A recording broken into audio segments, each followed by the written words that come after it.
الرحيم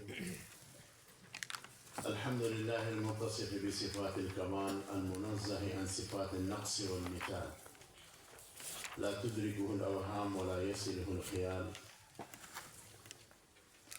ليس كمثله شيء وهو السميع البصير الكبير المتعال جل عن الأشباه والأمثال أوضح بأنبيائه سبل الهدى للأنام وأنقذ بإرشادهم من عبادة الأوثان والأصنام وأقام باجتهادهم أحكام ما شرعه من الملل والأديان وأذهب بأنوارهم ما غمر الأمم من غياهب الظلم والعدوان وقف على آثارهم بمن لا نبوة بعد نبوته ولا حجة أقطع من حجته الحليم سبحانه وقد وصفوه بالمحال ما شاء الله ونصبوا له الجوارح والأعزاء والانتقال مسارعين في إحقاق باطلهم بكل دليل نسجوهم من الوهم والخيال ما شاء الله وأشهد أن لا إله إلا الله الواحد القهار وأشهد أن محمدا صلى الله عليه وسلم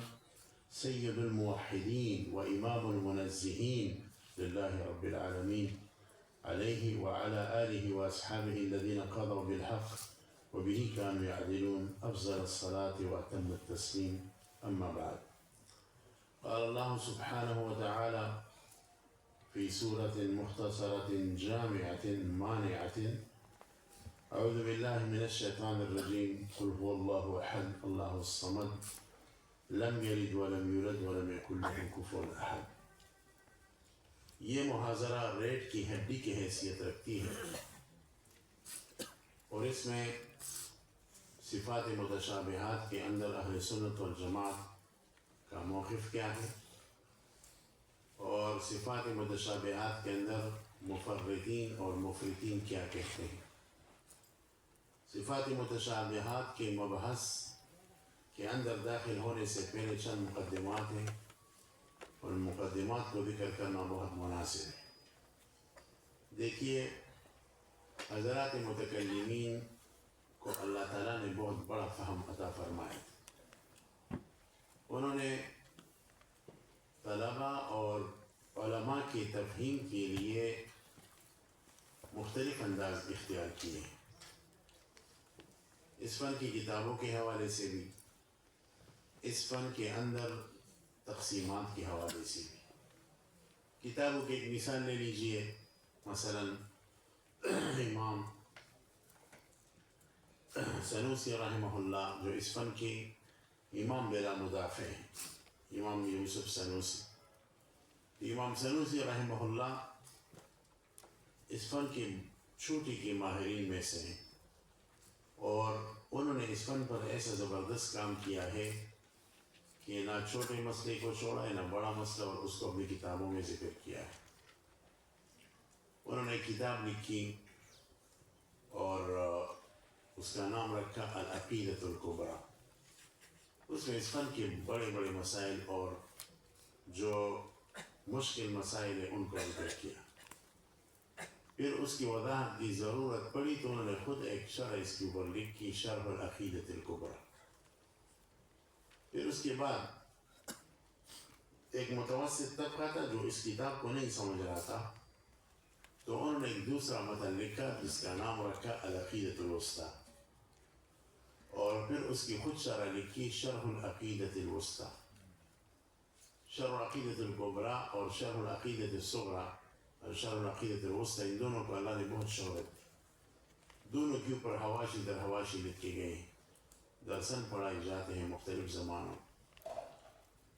شرح عقیدۃ الکبریٰ پر علامہ ابن حامد کا شرح ہے, علامہ یوسی کی شرح ہے, دوسرے بڑے بڑے محققین کی شروحات.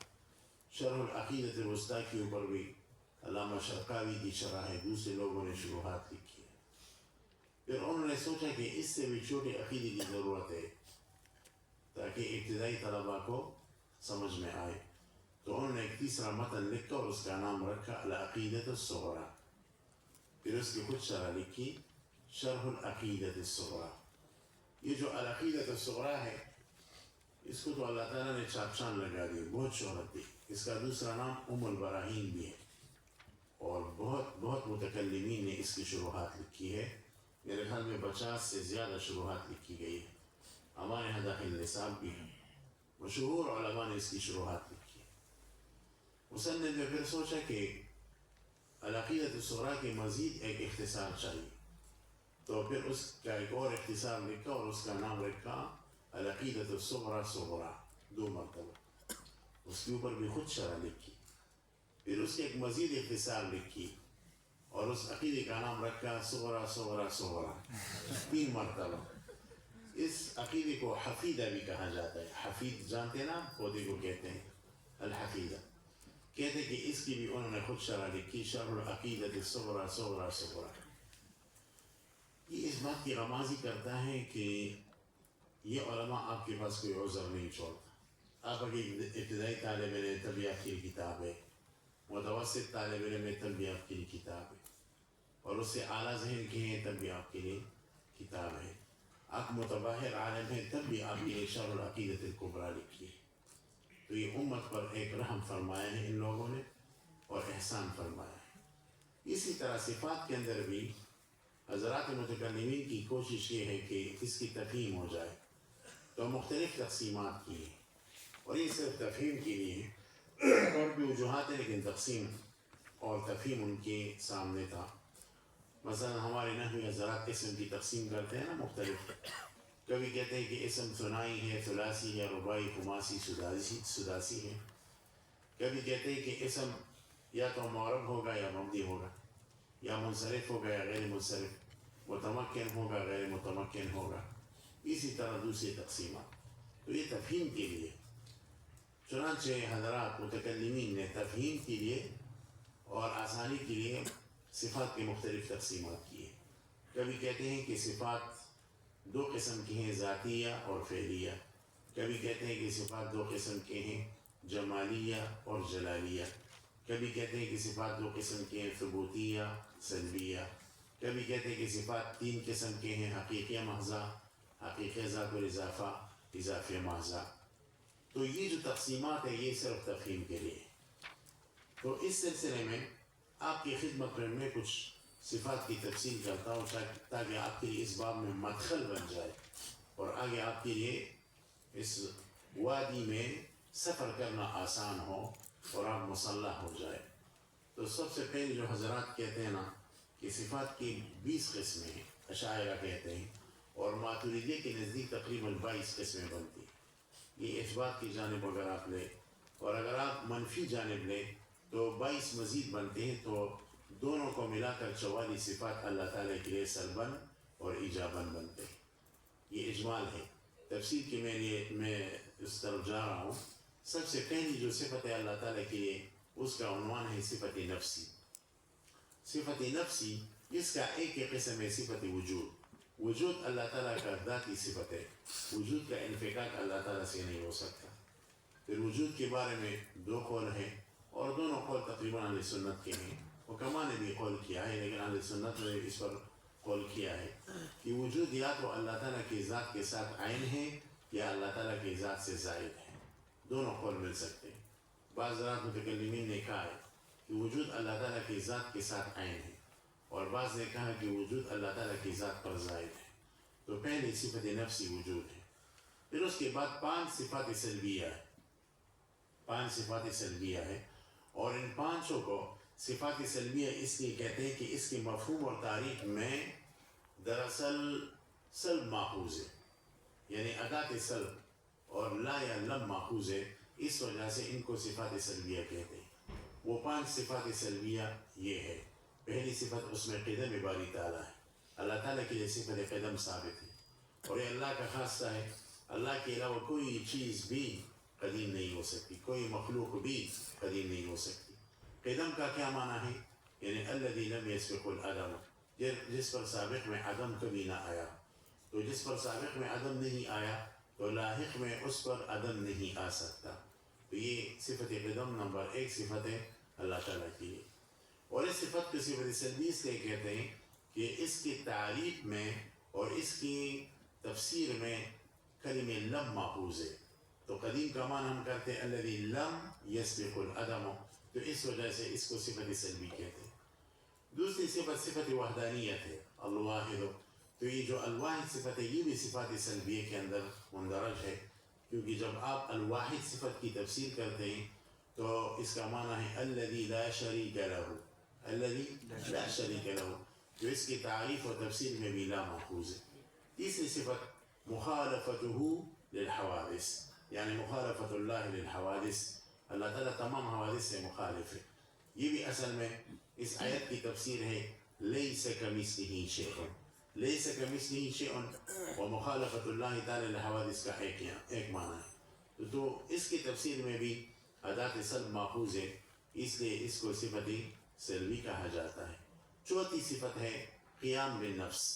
قیام بالنفس کا معنی ہے الذی لا یزول. قیام بالنفس کا معنی نہیں کہ اپنے مکان پر قائم ہو، جس طرح میرا اور آپ کا قیام بالنفس ہے.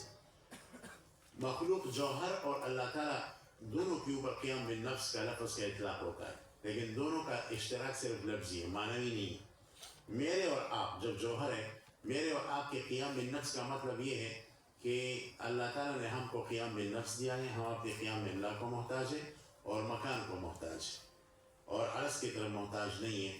یہ ہمارا اور آپ کا قیام بالنفس ہے. ایک اللہ تعالیٰ کا قیام بالنفس ہے کہ اللہ تعالیٰ بذات خود قائم ہے اور اپنے قیام میں کسی دوسری کا محتاج نہیں ہے اور اللہ کے لیے زوال نہیں ہے. تو اللہ کا قیام بالنفس الگ ہے. تو قیام بالنفس کی تفسیر ہے الذی لا یزول. تو اس کی تفسیر میں بھی ادات اللہ ماخوذ ہے، اس وجہ سے یہ بھی صفات سلبی ہے. پانچویں صفت اللہ تعالیٰ کے لیے ہے بقا، اور بقا کا معنی ہے الذی لا آخر لہ، اس کا کوئی خاتمہ نہ ہو، آخر نہ ہو. تو اس کو بھی صفت سلبی اس ادات سلب کی وجہ سے کہا جاتا ہے. تو یہ 5 صفات سلبیہ.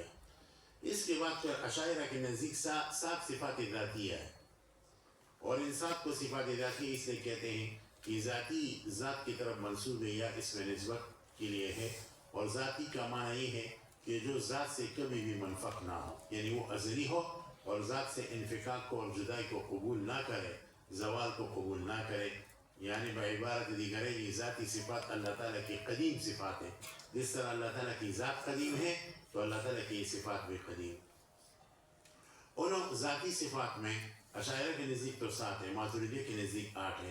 7 صفات یہ ہے، پہلی ان میں سے صفت حیات ہے، دوسرا علم ہے، تیسرا ارادہ ہے، چوتھا قدرت ہے، اور 5واں صفت جو ہے نا وہ بصر ہے، چھٹا سمع ہے، 7واں کلام ہے، اور 8ویں صفت تکوین ہے. یہ 8ویں صفت ماتریدیہ حضرات کے نزدیک یا اشاعرہ کے نزدیک نہیں ہے. اس پر آپ کے ذہن میں ایک اشکال بھی آ سکتا ہے کہ دیکھو ہم نے یہ پہلے کل کے درس میں ذکر کیا تھا کہ اشاعرہ اور ماتریدیہ کے اختلافات ایسے ہیں کہ ایک دوسری پر تذلیل کا فتویٰ نہیں لگا سکتے، ایک دوسری پر تذلیل کا فتویٰ نہیں لگا سکتے. تو حضرات اشاعرہ باقاعدہ تکوین کا انکار کرتے ہیں اور ہم ماتریدیہ تکوین کا اثبات کرتے ہیں. تو جب اشاعرہ تکوین کا انکار کرتے تو چاہیے تو یہ تھا کہ ان کے اوپر کفر کا فتویٰ لگے، ضلال کا فتویٰ لگے، لیکن ایسا نہیں. اس کی وجہ یہ ہے کہ تکوین ہم اس کو صفت مؤثرہ سمجھتے ہیں، صفت مؤثرہ، اور وہ لوگ یعنی حضرات اشاعرہ قدرت کو صفت مؤثرہ سمجھتے ہیں. تو وہ تکوین کا انکار نہیں کرتے، یعنی تکوین کا جو اصل کام ہے تاثیر، اس کا انکار نہیں کرتے، بلکہ وہ عنوان قضائی کا انکار کرتے ہیں. وہ کہتے ہیں جو تم لوگ تکوین الگ ثابت کرتے ہوں یعنی تاثیر، وہ تاثیر مندرج ہے قدرت کے اندر، وہ تاثیر مندرج ہے قدرت صفت کے اندر. تو یہ تکوین کا اصالتاً انکار نہیں ہوا، یہ عنوان قضائی کا انکار ہوا. وہ کہتے ہیں تکوین ہم نہیں مانتے بائی معنی کہ اس کا الگ عنوان نہیں مانتے، باقی تکوین کا کام ہے تاثیر، اور تاثیر کی تو ہم قائل ہیں. اگر تاثیر کی بھی وہ منکر ہو جائے تب اس کے اوپر کفر کا اور ضلال کا فتویٰ لگے گا. وہ کہتے ہیں جو لوگ تم تکوین سے تاثیر کا مطلب نکالتے ہیں وہی مطلب ہم قدرت سے نکالتے ہیں.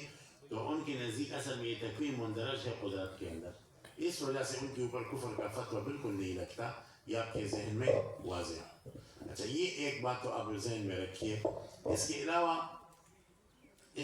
آپ یہ بھی ذہن میں رکھیے کہ یہ جو قدرت ہے نا، اس میں اشاعرہ اور ماتریدیہ کے درمیان اختلاف ہے. یہ تھوڑی سی دقیق مباحث آئیں گے تو آپ ذہن کو بالکل بیدار رکھیے.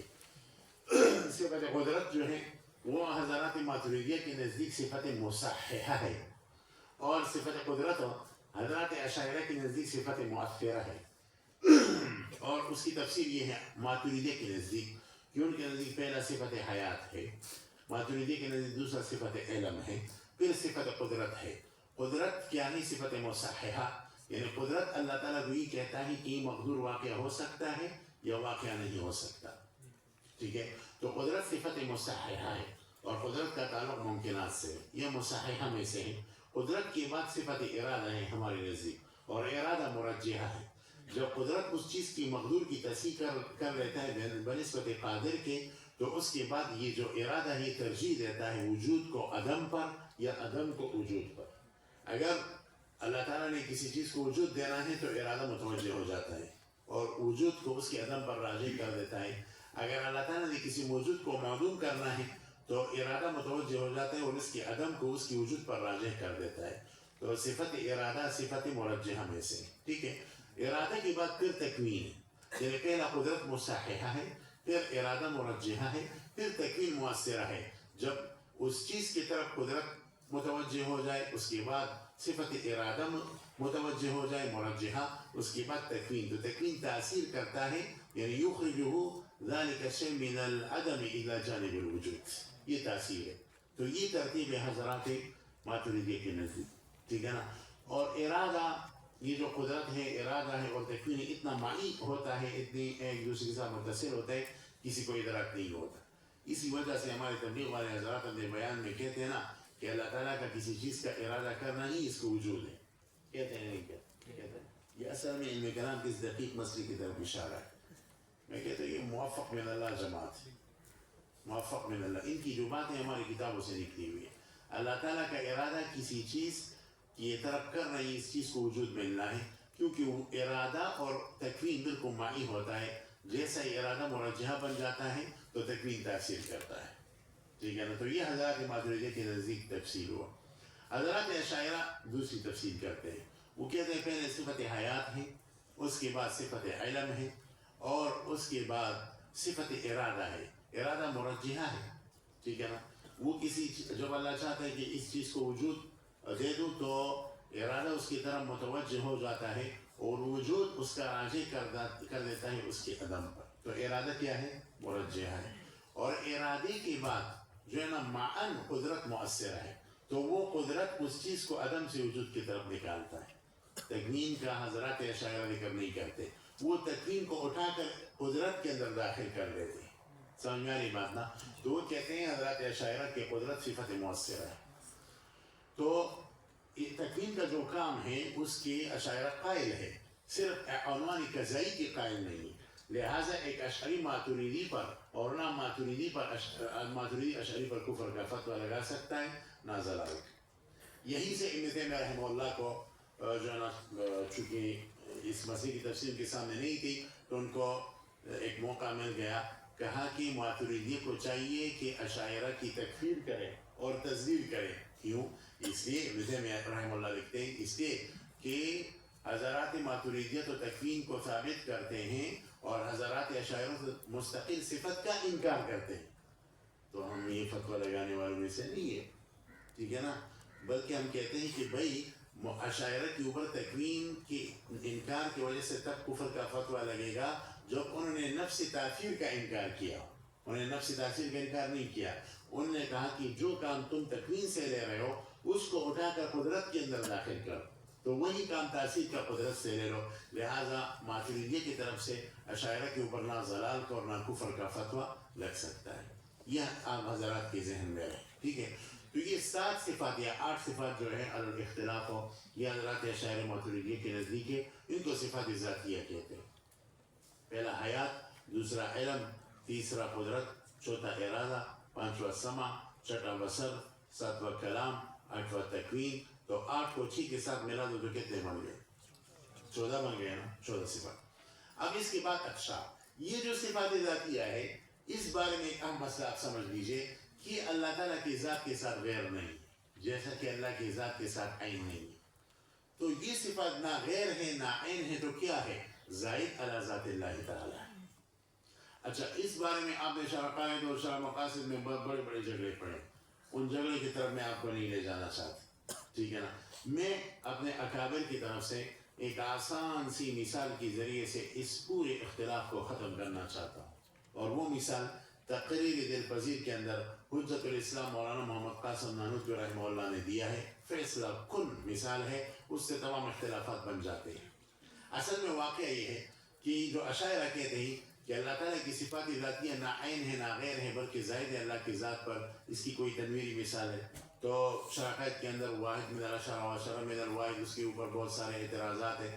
پھر فیصلہ کن مسئلہ وہی ہے جو علامہ عضد نے پیش کیا ہے اب موافق کے حوالے سے. پھر اس کے اوپر بھی نبراس کے اندر جو ہے نا جوابات ہے، پھر نبراس کے اندر اس میں سوالات ہے، پھر نبراس کے اندر اس کی جوابات بھی. اس قصوں کی طرف میں آپ کو نہیں لے جانا چاہتا، آسانی سے کہہ رہا ہوں. حجت الاسلام فرماتے ہیں کہ ایسی چیزیں ہیں دنیا میں جو نہ کسی اور چیز کے ساتھ عینیت اور نہ غیریت کا تعلق رکھتے ہیں. پھر انہوں نے ایک مثال دی ہے، ان مثال کو میں اپنے الفاظ میں بیان کرتا ہوں. مثلا یہ سامنے یہ بلب لگا ہوا ہے، ٹھیک ہے، اور اس بلب کی روشنی جو ہے اور اس کی جو روشنی بالکل سفید ہے. اس بلب کے سامنے آپ نے 3 قسم کی شیشے لگوائے. ایک شیشہ سبز ہے، ایک شیشہ جو ہے نا زرد ہے، اور ایک شیشہ سرخ ہے. اب سامنے جو دیوار ہے اس کے اوپر یا سرخ روشنی پڑے گی یا سبز روشنی پڑے گی اور یا جو ہے نا زرد روشنی پڑے گی. یعنی دیوار کا وہ حصہ جس شیشے کے سامنے ہو وہی قسم کا کے رنگ کا جو ہے نا وہ روشنی پڑے گی، ٹھیک ہے نا. اب حجت الاسلام فرماتے ہیں کہ جو سرخ روشنی ہے، یہ جو سبز روشنی ہے، یہ جو زرد روشنی ہے، یہ اس بلب کی روشنی کا عین ہے یا غیر ہے؟ یہ مجھے بتاؤ. کہتے ہیں عین تو ہم نہیں کہہ سکتے. عین اس لیے نہیں کہہ سکتے کہ بلب کی اپنی روشنی تو سفید ہے، ٹھیک ہے نا، اور یہ والی روشنی تو یا زرد ہے یا سرخ ہے یا سبز ہے. تو عینیت نہیں ہے دونوں میں، غیریت بھی نہیں ہے، کیونکہ غیریت تو انفکاک اور انتقال کو کہتے ہیں. اور غیریت اس لیے نہیں ہے کہ آپ اس پر قادر نہیں ہے کہ سب روشنی کو اس کمرے سے دوسری طرف لے جاؤ اور اس سامنے والی دیوار سے دوسری طرف لے جاؤ. انتقال پر تم قادر نہیں ہو. تو انتقال پر بھی قادر نہیں ہو، انفکاک پر بھی قادر نہیں ہو، تو یہ غیریت کی نفی ہوئی. اور عینیت بھی نہیں ہے کیونکہ بلب کے اپنی روشنی جو سفید ہے اور یہ والی روشنی سفید نہیں ہے. تو غیریت بھی نہیں ہے کیونکہ انتقال پر قادر نہیں ہو، عینیت بھی نہیں ہے کیونکہ روشنی الگ الگ ہے. البتہ یہ کہہ سکتے ہو کہ زرد روشنی، سبز روشنی، سرخ روشنی نفس بلب کی روشنی پر زائد ہے.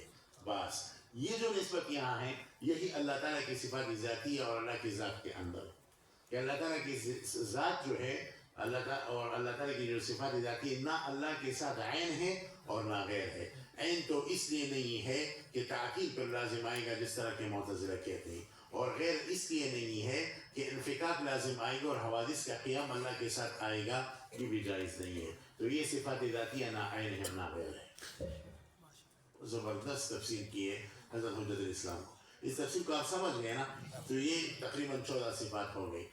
14 صفات کے بعد تقریباً 8 صفات اور ہیں، لیکن یہ جو 8 صفات ہیں یہ ان علماء کے نزدیک ہے جو حال کا اقرار کرتے ہیں، حال کو ثابت مانتے ہیں. حال کیا شے ہیں اس کی تھوڑی سی تفصیل میں چلا جاتا ہوں. حال بعض ہمارے اب جو اشاعرہ متکلمین ہیں ان کے درمیان اختلاف ہے، ماتریدی اور اشاعرہ دونوں کے درمیان. بعض حال کا اس بات کرتے ہیں، بعض حال کا انکار کرتے ہیں. حال وجود کے قریب ہے لیکن موجود نہیں ہے، اور معدوم اور ممتنع سے دور ہے، ٹھیک ہے نا. یہ حال موجود کے قریب ہے. مولانا گل شاہ صاحب خوب سمجھ لو، حال موجود نہیں ہے لیکن موجود کے قریب ہے، لیکن معدوم بھی نہیں ہے. معدوم اور موجود کے درمیان ایک واسطہ ہے. تو جو علماء حال کا اس بات کرتے ہیں وہ ان مزید 8 صفات کا جو ہے نا اثبات کرتے ہیں، اور وہ اشیاء کی سے اس طرح تعبیر کرتے ہیں کہ پہلا ممتنع ہوتا ہے. پہلا درجہ کس کا ہے؟ بالکل اساس الاساس ممتنع ہے، جیسے شریک باری تعالیٰ یہ ممتنع. ممتنع کے بعد پھر معدوم ہوتا ہے، معدوم کے بعد پھر امور انتزاعیہ ہوتے ہیں، ٹھیک ہے. امور انتزاعیہ کے بعد پھر حال ہوتا ہے، حال کے اوپر پھر وجود ہوتا ہے، ٹھیک ہے نا. تو یہ جو حال ہے اس کے نیچے یہ جو وجود ہے، وجود کے نیچے حال ہے، حال کے نیچے امور انتزاعیہ ہے، امور انتزاعیہ کے نیچے معدوم ہے، معدوم کے نیچے پھر ممتنع ہے. یہ جو امور انتزاعیہ ہے یہ معدوم سے بھی ہو سکتے ہیں، امور انتزاعیہ ممتنع سے بھی ہو سکتے ہیں، ٹھیک ہے، اور حال سے بھی ہو سکتے ہیں. لیکن حال معدوم سے دور ہے، معدوم ممتنع کے درمیان اور حال کے درمیان امور انتزاعیہ ہے، اور وجود کے بالکل قریب ہے یہ حال، لیکن حال موجود نہیں ہے، ٹھیک ہے نا؟ یہ ہمارے بعض متکلمین اس بات کرتے ہیں۔ امام سنوسی رحمہ اللہ نے بعض کتابوں میں اس بات کیا، امام باقلانی نے اس بات کیا، جبکہ دیگر محققین جو ہے مثلا علامہ تفتزانی، امام رازی، امام جوینی، امام غزالی، وہ حال کے اس بات نہیں کرتے۔ ہمارے جو مغاربہ متکلمین، امام طلمسانی، امام سنوسی، امام باقلانی، وہ حال کا اس بات کرتے ہیں۔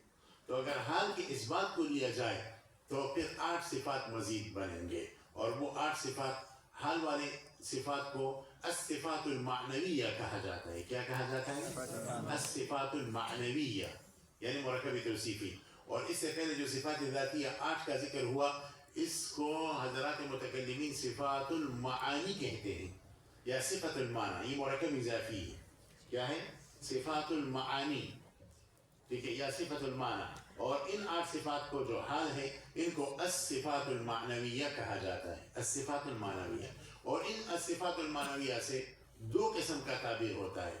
پہلا تعبیر یہ ہے کہ یا اور تا اس کے ساتھ لگاؤ، مثلا عالمیت ہے، قادریت ہے، مریدیت ہے، سمعیت ہے، ٹھیک ہے، علیمیت ہے، اور کلامیت ہے، اس طرح یا تا لگاؤ۔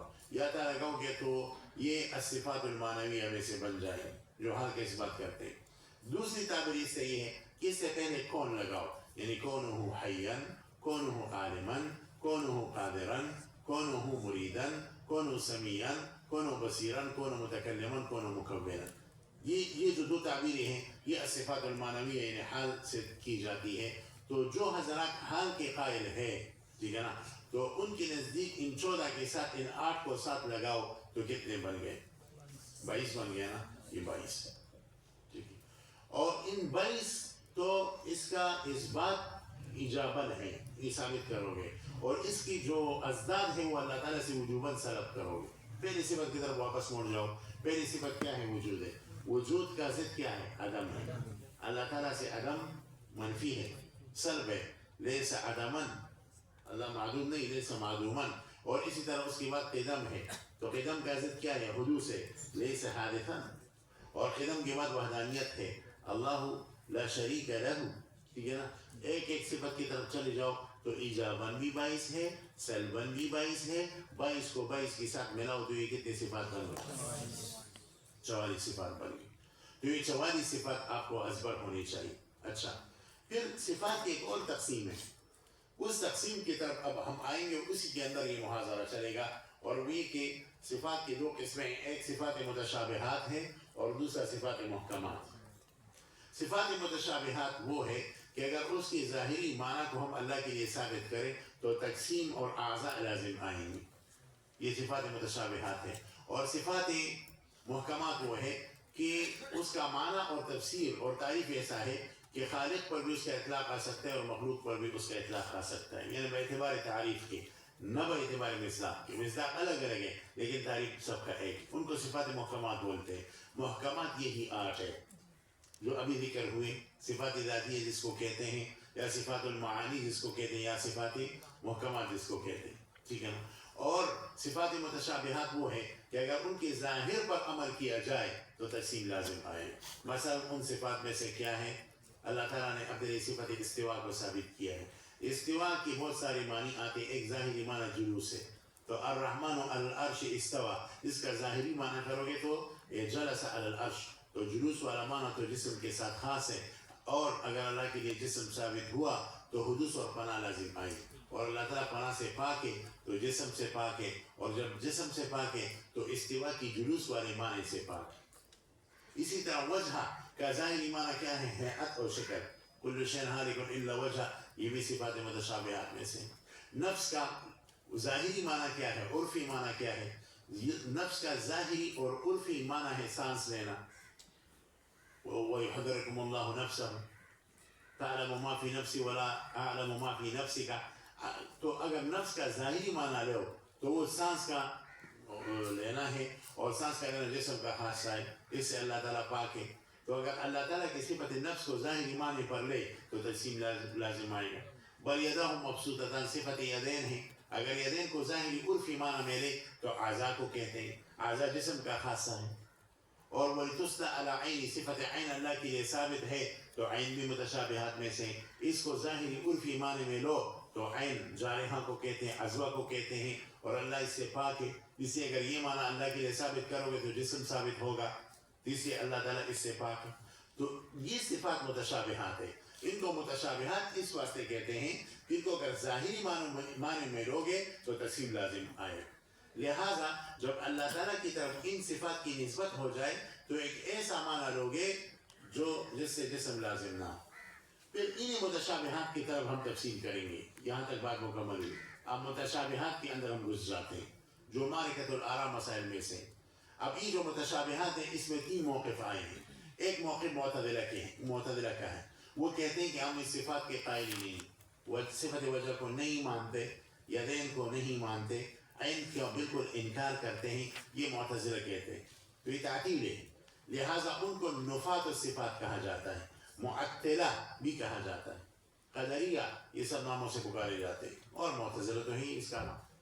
تو یہ تفریط ہے, تنگی کرنا ہے, ٹھیک ہے. اور ایک افراط ہے. افراط یہ ہے جو مجسمہ کرتے ہیں. وہ کہتے ہیں کہ اللہ تعالیٰ کے لیے وجہ ہے, ہمارے جیسی وجہ ہے. اللہ تعالیٰ کے لیے یدین ہیں, ہمارے جیسے ہاتھ ہے. یا اس کے مشابہ عبارت جو نا بیان کرتے ہیں. اور اللہ تعالیٰ کے لیے کان بھی ہے. بلکہ بعض مجسمہ تو کہتے ہیں کہ الزمونی کل شیء الا اللحیہ والاورا. میدان میں بیٹھتے ہیں, میں اللہ کے لیے ہر چیز کو ثابت کروں گا, صرف عورت کو ثابت نہیں کر سکتا اور داڑھی کو ثابت نہیں کر سکتا. ناک کو ثابت کروں گا, ناک کے اندر جو بال ہے اس کو ثابت کروں گا, دانتوں کو ثابت کروں گا, داڑھ کو ثابت کروں گا, سب چیزیں ثابت کروں گا. نعوذ باللہ. ایک مجسم یہ کہتا ہے. خطرناک عقیدہ ہے, خطرناک ترین عقیدہ ہے. تو مجسمہ افراد کی طرف چلے گئے. وہ کہتے ہیں اللہ تعالیٰ کی ہماری طرح وجہ ہے اور ہماری طرح یدین ہیں, یا اس کے مشابہ عبارت جو ہے کہتے ہیں. تو یہ تقریباً مجسمہ یہ افراد کی طرف چلے گئے, ٹھیک ہے نا, اور یہ تفرید کی طرف چلے گئے. اہل سنت والجماعہ کیا کہتے ہیں؟ اہل سنت والجماعہ کہتے ہیں کہ یہ جو صفات ہیں, وجہ ہے, ید ہے, عین ہے, اور اس طرح استوا ہے, یہ صفات اللہ کے لیے ثابت ہے. اور ان صفات کا مخلوق کے ساتھ مشابہت لفظی ہے, اشتراک لفظی ہے, معنوی اشتراک بالکل نہیں. معنوی اشتراک بالکل نہیں, ٹھیک ہے. یہ اہل سنت کا مسلک ہے.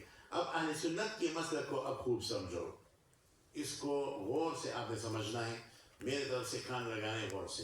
اہل سنت والجماعت کے متقدمین اور متاخرین, سلفیہ کے مذہب کی طرف آخر میں جائیں گے. اہل سنت والجماعت متقدمین اور متاخرین کچھ نقطوں پر متفق ہے. متاخرین اہل سنت اور متقدمین اہل سنت درمیان میں بطور جملہ معترضہ کہوں کہ اس محاضرے میں متقدمین کون ہیں, متاخرین کون ہیں, کئی اقوال میں نے ذکر کیے ہیں. راجح قول یہ ہے کہ علم کلام کے اصطلاح میں متقدمین علماء اہل سنت وہ ہے جو 300 ہجری تک دنیا میں تھے, اور 300 ہجری کے بعد جو علماء ہیں, علماء اہل سنت, ان کو متاخرین کہا جاتا ہے. دیگر اقوال بھی ہیں تو تکرار میں آپ پڑھیں گے کتاب کے اندر, لیکن راجح قول میں نے ذکر کیا کہ 300 ہجری کے بعد جو حضرات ہیں ان کو متاخرین کہا جاتا ہے, متاخرین اہل سنت یعنی تابعین. اور 300 ہجری تک جو حضرات ہیں ان کو متقدمین سے اور سلف صالحین سے تعبیر کیا جاتا ہے علم کلام کی زبان, اشاعرہ ماتریدیہ کی زبان, ٹھیک ہے. لیکن یہ متقدمین اور متاخرین ہم سب کو اہل سنت بولتے ہیں. متقدمین متاخرین صفات متشابہات کے اندر کچھ نقطوں پر متفق ہے. پہلا نقطہ اتفاقی ہے کہ اللہ تعالیٰ ان صفات کے اندر مخلوق کی مشابہت سے منزہ ہے. صفت ید میں, صفت وجہ, صفت عین میں, ان صفات میں اللہ تعالیٰ مخلوق کے ہر قسم مشابہت سے منزہ ہے. وَكُلُّ مَا جَاءَ فِي خِيَالِكَ فَاللَّهُ بِخِلَافِ ذَلِكَ. وہ اہم نقطہ ہے. وَكُلُّ مَا جَاءَ فِي خِيَالِكَ فَاللَّهُ بِخِلَافِ ذَلِكَ. اللہ کا وجہ آپ کی مخلوق کی وجہ کی طرح نہیں. وَكُلُّ مَا جَاءَ فِي خِيَالِكَ فَاللَّهُ بِخِلَافِ ذَلِكَ. آپ کے چھوٹے سے ذہن میں اللہ کی لامتناہی ذات جو جسم سے بھی باقی نہیں آ سکتی. یہ ایسا ہے کہ کسی صراف اور زرگر کے ساتھ جو ترازو ہوتا ہے, اس ترازو کی ذریعے سے اس بڑے پہاڑ کو تولنا چاہو, تول سکتے ہو؟ مجھے برآمد تول سکتے ہو؟ کبھی بھی نہیں ہو سکتا. ایک چھوٹے سے ترازو کے اوپر پورے پہاڑوں کو کیسے تولو گے؟ تو اللہ تعالیٰ کی صفات کو اپنے ذہن کے اندر بطور کنہا کے لانا ایسا ہے کہ جیسے زرگر کے ترازو کے ذریعے سے اس چیز کو تولنا ہے، صراف کے ترازو کے ذریعے سے. تو یہ آپ کے ذہن میں رہے. اس لیے یہ جو صفات متشابہات ہے نا، ید ہے، استوا ہے، متقدمین متاخرین دونوں کہتے ہیں کہ اللہ تعالیٰ صفت ید میں، صفت وجہ میں، صفت عین میں، ان میں مخلوق کے مشابہات سے یکسر پاک. صفت مسئلہ تنزیہ میں متقدمین متاخرین دونوں متفق ہے. اتفاقی نقطہ ایک ہی ہے. دوسرا اتفاقی نقطہ کہ نفسی تعویل پر دونوں متفق ہیں. یہ جو صفات ہے اس کے اندر نفسی تعویل ہوا ہے، اس پر دونوں متفق ہے. نفسی تعویل کا کیا معنی ہے؟ متقدمین تعویل کا معنی تفسیر کرتے ہیں، جیسے کہ آپ نے تفسیر ابن جریر طبری میں دیکھا ہوگا، قال اہل التعویل والتفسیر، وہاں تعویل بمعنی تفسیر، وہ معنی نہیں کر رہا. تعویل کا مشہور معنی یہ ہے صرف اللفظ عن ظاہرہ، صرف اللفظ عن ظاہرہ، کہ ایک لفظ کو ظاہری معنی سے محول کرنا دوسرے لائق معنی کی طرف. ٹھیک ہے نا؟ صرف اللفظ عن ظاہرہ یہ تعویل ہے، مشہور معنی یہ ہے. تو متقدمین حضرات صفات متشابہات کے اندر، متاخرین حضرات نقطہ تعویل پر بھی متفق ہے. البتہ متقدمین حضرات تعویل اجمالی کرتے ہیں اور متاخرین حضرات تعویل تفصیلی کرتے ہیں. تعویل اجمالی یہ ہے کہ متقدمین کہتے ہیں کہ ید سے جارحہ والا معنی مراد نہیں، ٹھیک ہے، اور گوشت پوست کا ٹکڑا جو ید ہوتا ہے وہ والا معنی اللہ تعالیٰ کی حوالے سے مراد نہیں ہے. کون سا معنی مراد ہے؟ وہ کہتے ہیں ہم اس کا سفر اللہ کو کرتے ہیں، اللہ کو معلوم ہے، اللہ یعلم، اللہ یعلم ما یلیق بشانہ.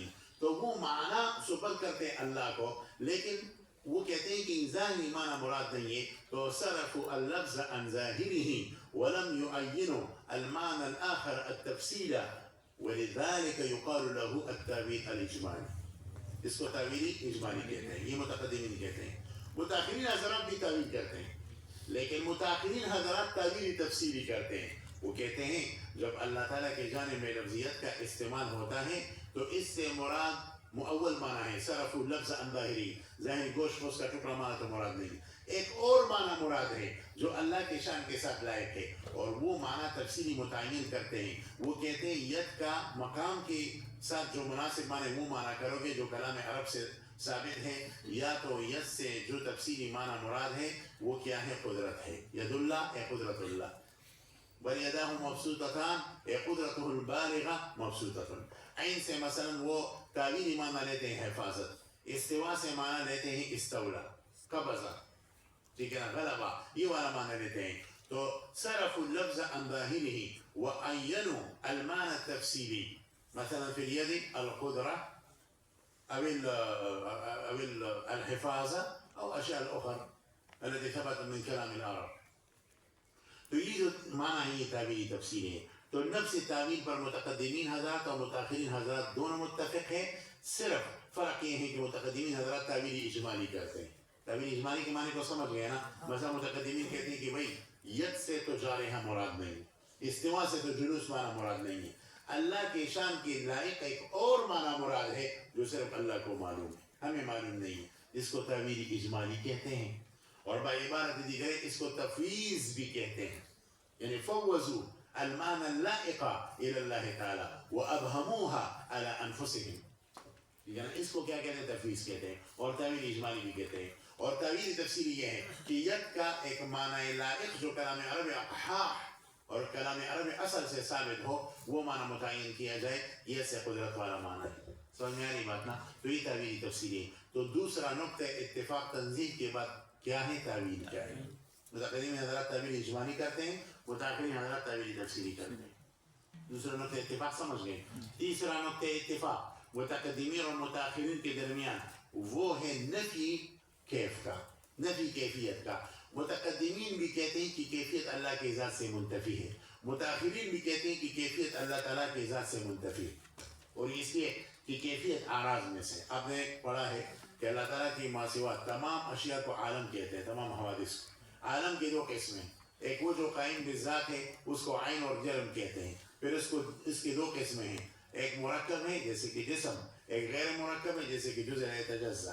اور ایک عالم کی وہ قسم ہے جو قائم بالغیر ہے، اس کو عرض کہتے ہیں. عرض کی تعریفیں قائم بالغیر ہو. اور پھر عرض کی بہت ساری اقسام ہیں.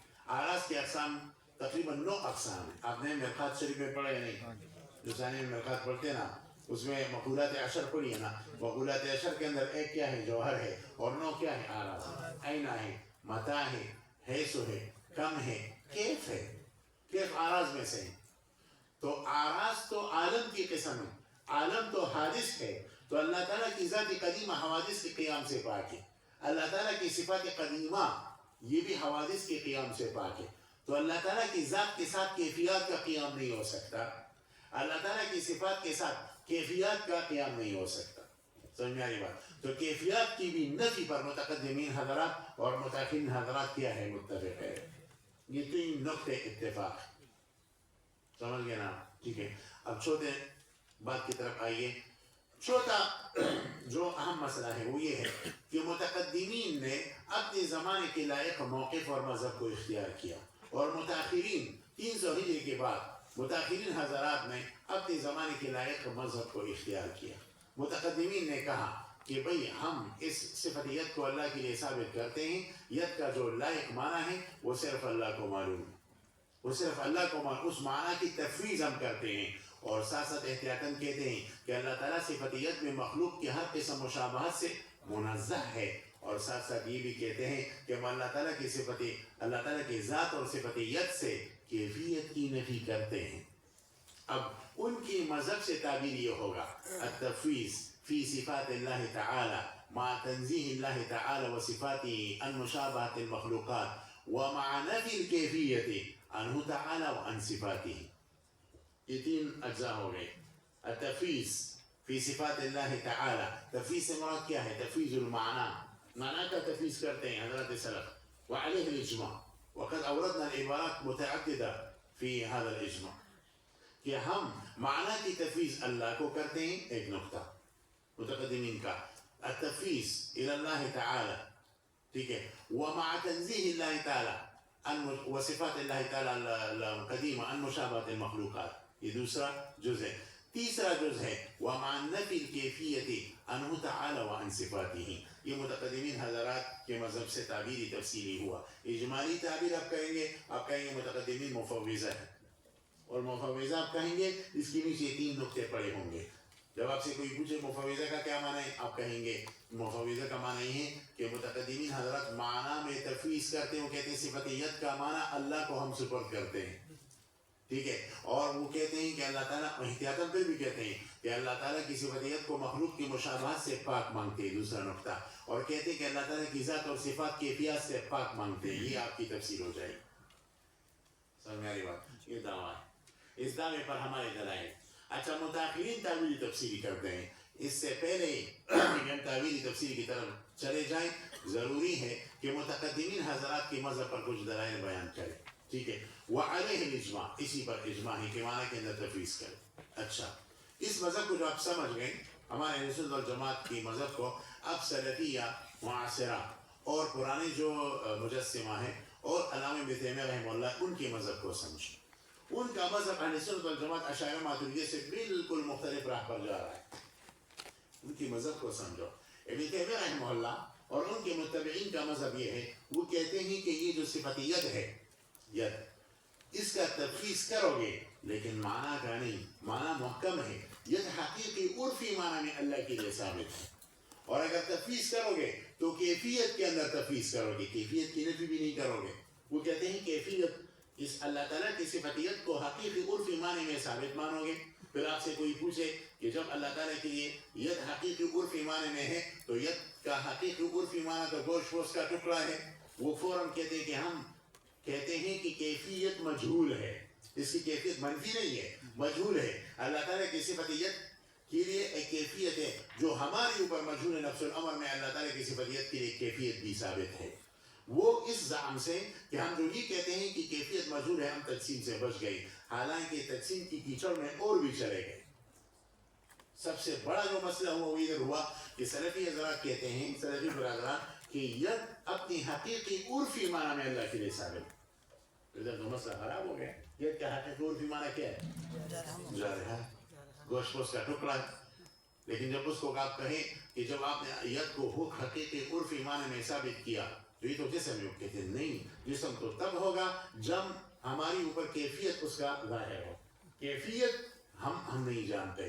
اچھا کیفیت کی نفی بھی نہیں کرتے، کیفیت ثابت کر کے اس کو مجہول مانتے ہیں کہ کیفیت بھی ہے اس کی، لیکن وہ اللہ تعالیٰ جانتا ہے. کیونکہ اس کی تقسیم اس سے تقسیم کی نفی آتی ہے. مثلا وہ پیچھے مولانا عبدالرحمن ہے کرسی پر بیٹھے، اس کا ید ہے، ید حقیقی عرفی معنی میں ثابت ہے. ٹھیک ہے، ید حقیقی عرفی معنی میں ثابت ہے. کیا مطلب ہے؟ جارحہ ہے نا. اب میں کہوں کہ اس کی کیفیت میرے اوپر مجہول ہے، کیونکہ اس کی ید کو میں نے قریب سے نہیں دیکھا کہ وہ موٹا ہے، اس کی کیفیت یا پتلا ہے، اس پر بال زیادہ ہے یا کم ہے، وہ سیاہ ہے رنگ کا یا سفید ہے. ٹھیک ہے نا. تو یہ جو کیفیات ہے میرے اوپر مجہول ہے. نفس الامر میں اس ید کی کیفیات بھی ہے، تو کیا اس کیفیت کی مجہول کرنے سے میں تقسیم سے نکل گیا؟ کبھی بھی نہیں. یہ تقسیم کی قسم کے اندر اور بھی چلے گئے ہو. وہ کہتے ہیں نا عربی میں وقت زاد الطین باللہ، پشتو میں کہتے ہیں خٹا کے نور مسلک سے واش. یہ تو اور بھی گھس گئے تقسیم کے اندر. تو یہ سلفی حضرات کا مذہب ہے، اور یہی معنی ابن تیمیہ رحمہ اللہ مراد دیتے. اس وجہ سے ہمارے حضرات میں حضرت مولانا شیخ حسن جان صاحب رحمہ اللہ، انہوں نے ایک مرتبہ فرمایا کہ سعودیہ کے اندر جب ہم جامعہ اسلامیہ مدینہ منورہ میں پڑھ رہے تھے تو ناصر الدین البانی صاحب ہمارے استاذ تھے. وہ تو سلفی غیر مقلد تھے بلکہ ان کی امام ہے. تو انہوں نے صفات کا مسئلہ ہمیں سمجھا رہے تھے، تو انہوں نے یہی معنی کیا کہ ید حقیقی عرفی معنی میں اللہ کے لیے ثابت، یعنی محکم معنی. تو میں اٹھ کھڑا ہوا، میں نے کہا تو میں انا من پاکستان وانا عجمی، میں پاکستان سے عجمی ہوں، میں ید کی حقیقی عرفی معنی کو نہیں جانتا. آپ مجھے اللہ تعالیٰ کا ید بورڈ کے اوپر بنا کر دیجیے، جو پیچھے بورڈ ہے اس کے اوپر آپ ید، کیونکہ آپ نے کہا کہ ید اللہ کے لیے محکم معنی میں ثابت ہے. محکم کسے کہتے ہیں؟ آپ بھی جانتے ہیں، میں بھی جانتا ہوں. عرفی معنی میں ثابت ہے. تو وہ غصہ ہوئے اور بہت غصہ مجھ پر کیا. ٹھیک ہے نا. آگے سے ان کا جواب یہی ہوا ہوگا کہ بھئی کیفیت میں نہیں بنا سکتے، اسے کہ کیفیت اللہ تعالیٰ جانتا ہے. یعنی اس کا مطلب ہے کہ اللہ تعالیٰ کا جسم بہت بڑا ہوگا، ید بہت بڑا ہوگا. ید حقیقی عرفی محکم معنی میں اللہ کی لیے ثابت ہے، لیکن کیفیت سے مجہول ہے. کیفیت میں نے نہیں دیکھی، اس کی کیفیت کیا ہوگی، کتنا بڑا ہوگا، کتنا موٹا ہوگا. أليس هذا تجسيم؟ إذا لم يكن هذا تجسيم فهل ينزل من السماء تجسيم آخر؟ اب خود گئے. تو یہ سلفی حضرات کا مذہب ہے. اچھا اسی طرح استوا کے اندر بھی کہتے ہیں، استوا کے بارے میں کہتے ہیں کہ یہ استوا حقیقی عرفی معنی میں اللہ کے لیے ثابت ہے. تو اس سے جب ہم کہتے ہیں کہ جب حقیقی عرفی معنی میں استوا اللہ کے لیے ثابت، یہی جو تقسیم ہے، وہ کہتے ہیں نہیں، تقسیم تو تب ہوگا کہ جب ہمیں کیفیت معلوم ہو، کیفیت ہمارے اوپر مشہور، اسی ہم مجسمہ نہیں. اچھا چلو یہ بھی ہم تسلیم کر لیتے ہیں، لیکن جو استوائی حقیقی عرفی تقسیمی معنی ہے اس کے لوازم ثابت کرتے ہیں. اس وجہ سے کہتے ہیں کہ استوا حقیقی عرفی معنی میں اس سے جہت فوق اللہ کے لیے ثابت، اور کہتے ہیں کہ پھر حسن اللہ عرش کے اوپر ہے. پھر اس میں ان کا اختلاف ہے کہ کیا اللہ تعالیٰ عرش سے مماس ہے یا الگ ہے. تو بعض کہتے ہیں کہ اللہ عرش سے مماس ہے، بعض کہتے ہیں اللہ عرش کے اوپر ہے. یہاں تک کہ یہ جو کتاب ہے تاسیس البدع الکلامیہ، تاسیس البدع الکلامیہ اب لائے تھے نا، یہ والا یہ نکالا هذا الكتاب لحافظ ابن تیمیہ رحمہ اللہ، بیان تلبیس الجہمیہ فی تاسیس البدع الکلامیہ. یہ امام سیف اللہ المسلول على المجسمہ وجميع فرق الضالہ، امام فخر الدین الرازی کی جو کتاب ہے تاسیس التقدیس، اس کے اوپر 10 جلدوں کے اندر رد ہے. 10 جلدیں نہیں، 2 جلدیں، لیکن غیر مقلدین کا کام انتفاق ہے، بوم مارنا. 2 جلد کتاب ہے، 10 بنا لیا. اوپر آپ دیکھیں متن تھوڑا ہے اور حاشیہ زیادہ ہے. تو انتفاق تو اس کا کام ہے. اس سے لوگوں کے اوپر روک ڈالتے ہیں کہ بھئی ہم نے 10 جلد کتابیں لکھی، 20 جلد. بھئی اصل کم نہیں ہے، کیف ہے. 10 جلدوں سے وہ کتاب بہتر ہے جو اساس التقدیس ہے، جو 300 صفحات پر مشتمل ہے. اس کی کیفیت اس سے زیادہ ہے. ایک طرف آپ کپاس کا کنبہ رکھو اتنا بڑا، ٹھیک ہے، اور دوسری طرف لوہی کا جو پتھر ہے وہ رکھو، لوہے کے پتھر کا کیفیت تھوڑا ہوگا لیکن وزن زیادہ ہوگا. اصل کیفیت ہے، کم تھوڑی ہے. تو یہ 10 جلدوں کے اندر لکھی گئی ہے. اور یہ تاسیس البدع الکلامیہ اصل میں امام فخر الرازی رحمہ اللہ کا رد ہے ابن تیمیہ رحمہ اللہ کی کتاب. اور یہ کتاب پہلے زمانے میں شائع نہیں تھی ہندوستان میں. اگر شائع ہوتی اور ہمارے اکابر پڑھتے تو میرے خیال میں ابن تیمیہ رحمہ اللہ کے ساتھ اتنی محبت نہ ہوتی. یہ ابھی بھی شائع ہوئے مخطوطہ تھا پہلے، کسی نے پڑھا نہیں.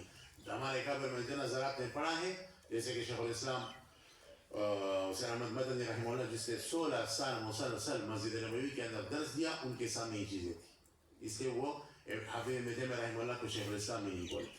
میں صرف واقعی کیفیت اور صورت بیان کر رہا ہوں. آپ یہ نہ سمجھے کہ یہ ابن تیمیہ کو کافر کہہ رہے ہیں. میں کبھی بھی ابن تیمیہ کو کافر نہیں کہتا. میں کہتا ہوں کہ ان کے جو تفردات اور عقیدے کے اندر ان کے خطرناک آ رہے ہیں، ان سے امت کو بچا جائے. امت کو چاہیے کہ ان سے اپنے آپ کو بچائے. عجیب بات ہے کہ آج کل جو ہمارے سلفی برادران ہیں ابن تیمیہ کی اجماعی مسائل کو نہیں لیتے، جیسے کہ وہ قرات خلف الامام کے قائل نہیں، جیسے کہ وہ حنبلی ہے. تو یہ لوگ تو تقلید کو شرک کہتے ہیں، قرات خلف الامام کو واجب کہتے ہیں. ٹھیک ہے، وہ مسائل ابن تیمیہ حافظ ابن تیمیہ کے نہیں لیتے. جو تفردات وہ لے رہے ہیں، وہ تفردات الشیوخ لا تتابع، ان کے جو خطرناک آراء ہیں وہ لے رہے ہیں. اور فروع کے اندر بھی نہیں ہے، صرف عقیدے کے اندر ہے. 100 سے زیادہ تفردات ہیں ان کی خطرناک عقیدے کے اندر.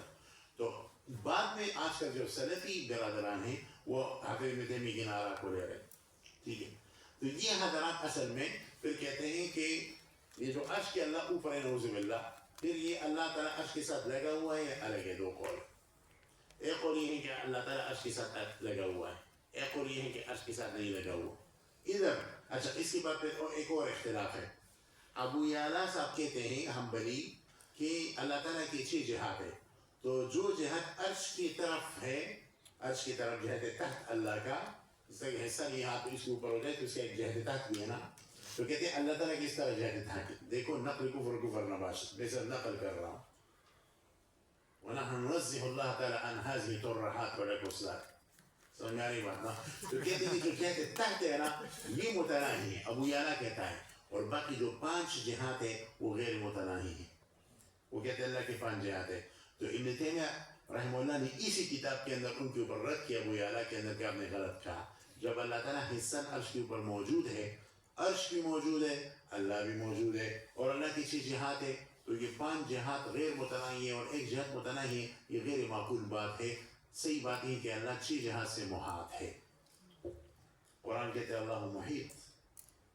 ٹھیک ہے نا؟ تو یہ حافظ ابن تیمیہ کی بالکل صریح نص ہے. تاسیس البدع الکلامیہ میں آپ نکال لے سکتے ہیں. اور اس القول التمام باثبات تفویض مذہب علیہ السلام الکرام، اس کے اندر بھی شیخ سیف علی العصری نے اس عبارت کو لیا ہے. اور جو الکاشف الصغیر عن عقائد ابن تیمیہ ہے، شیخ سعید فودہ نے بھی اس عبارت کو لیا ہے. تو بہرحال آج کل صرف حضرات کی کہتے ہیں.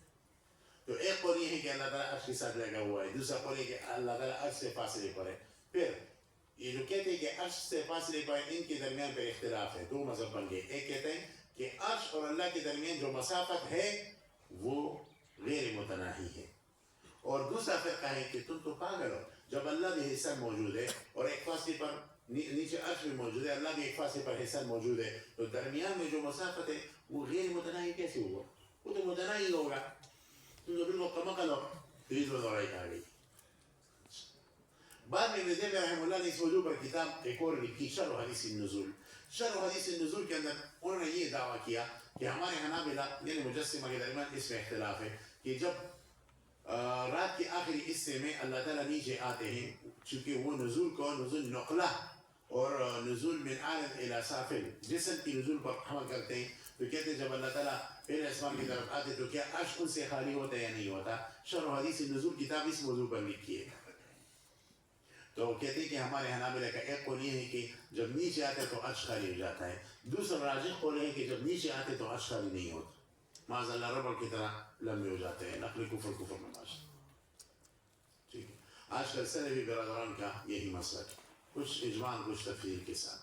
ٹھیک ہے، تو اصل میں یہ سلفی حضرات کا مذہب ہے اور یہ مذہب بالکل غلط ہے، جمہور امت سے ہٹا ہوا ہے. اور اس پر اجماع ہے کہ تفویض المعنی کریں گے. وہ کہتے ہیں نہیں، تفویض المعنی نہیں کرو گے، تفویض الکیف کرو گے. معنی محکم ہے، ید کو عرفی حقیقی معنی میں لغوی معنی میں اللہ کے لیے ثابت کرو گے. اور محکم معنی میں ہم کہتے ہیں نہیں، معنی کے لحاظ سے صفت ید متشابہ ہے. اور اللہ تعالیٰ سے کیفیات اور اللہ تعالیٰ کی صفات ذاتیہ سے کیفیت کی نفی کرو گے. وہ کہتے ہیں نہیں، معنی محکم ہے، معنی میں تم تفویض نہیں کرو گے، معنی ثابت ہے، تفویض صرف کیفیت میں کرو گے. کہ کیفیت اللہ کو معلوم اور کیفیت کی نفی میں نہیں کرو.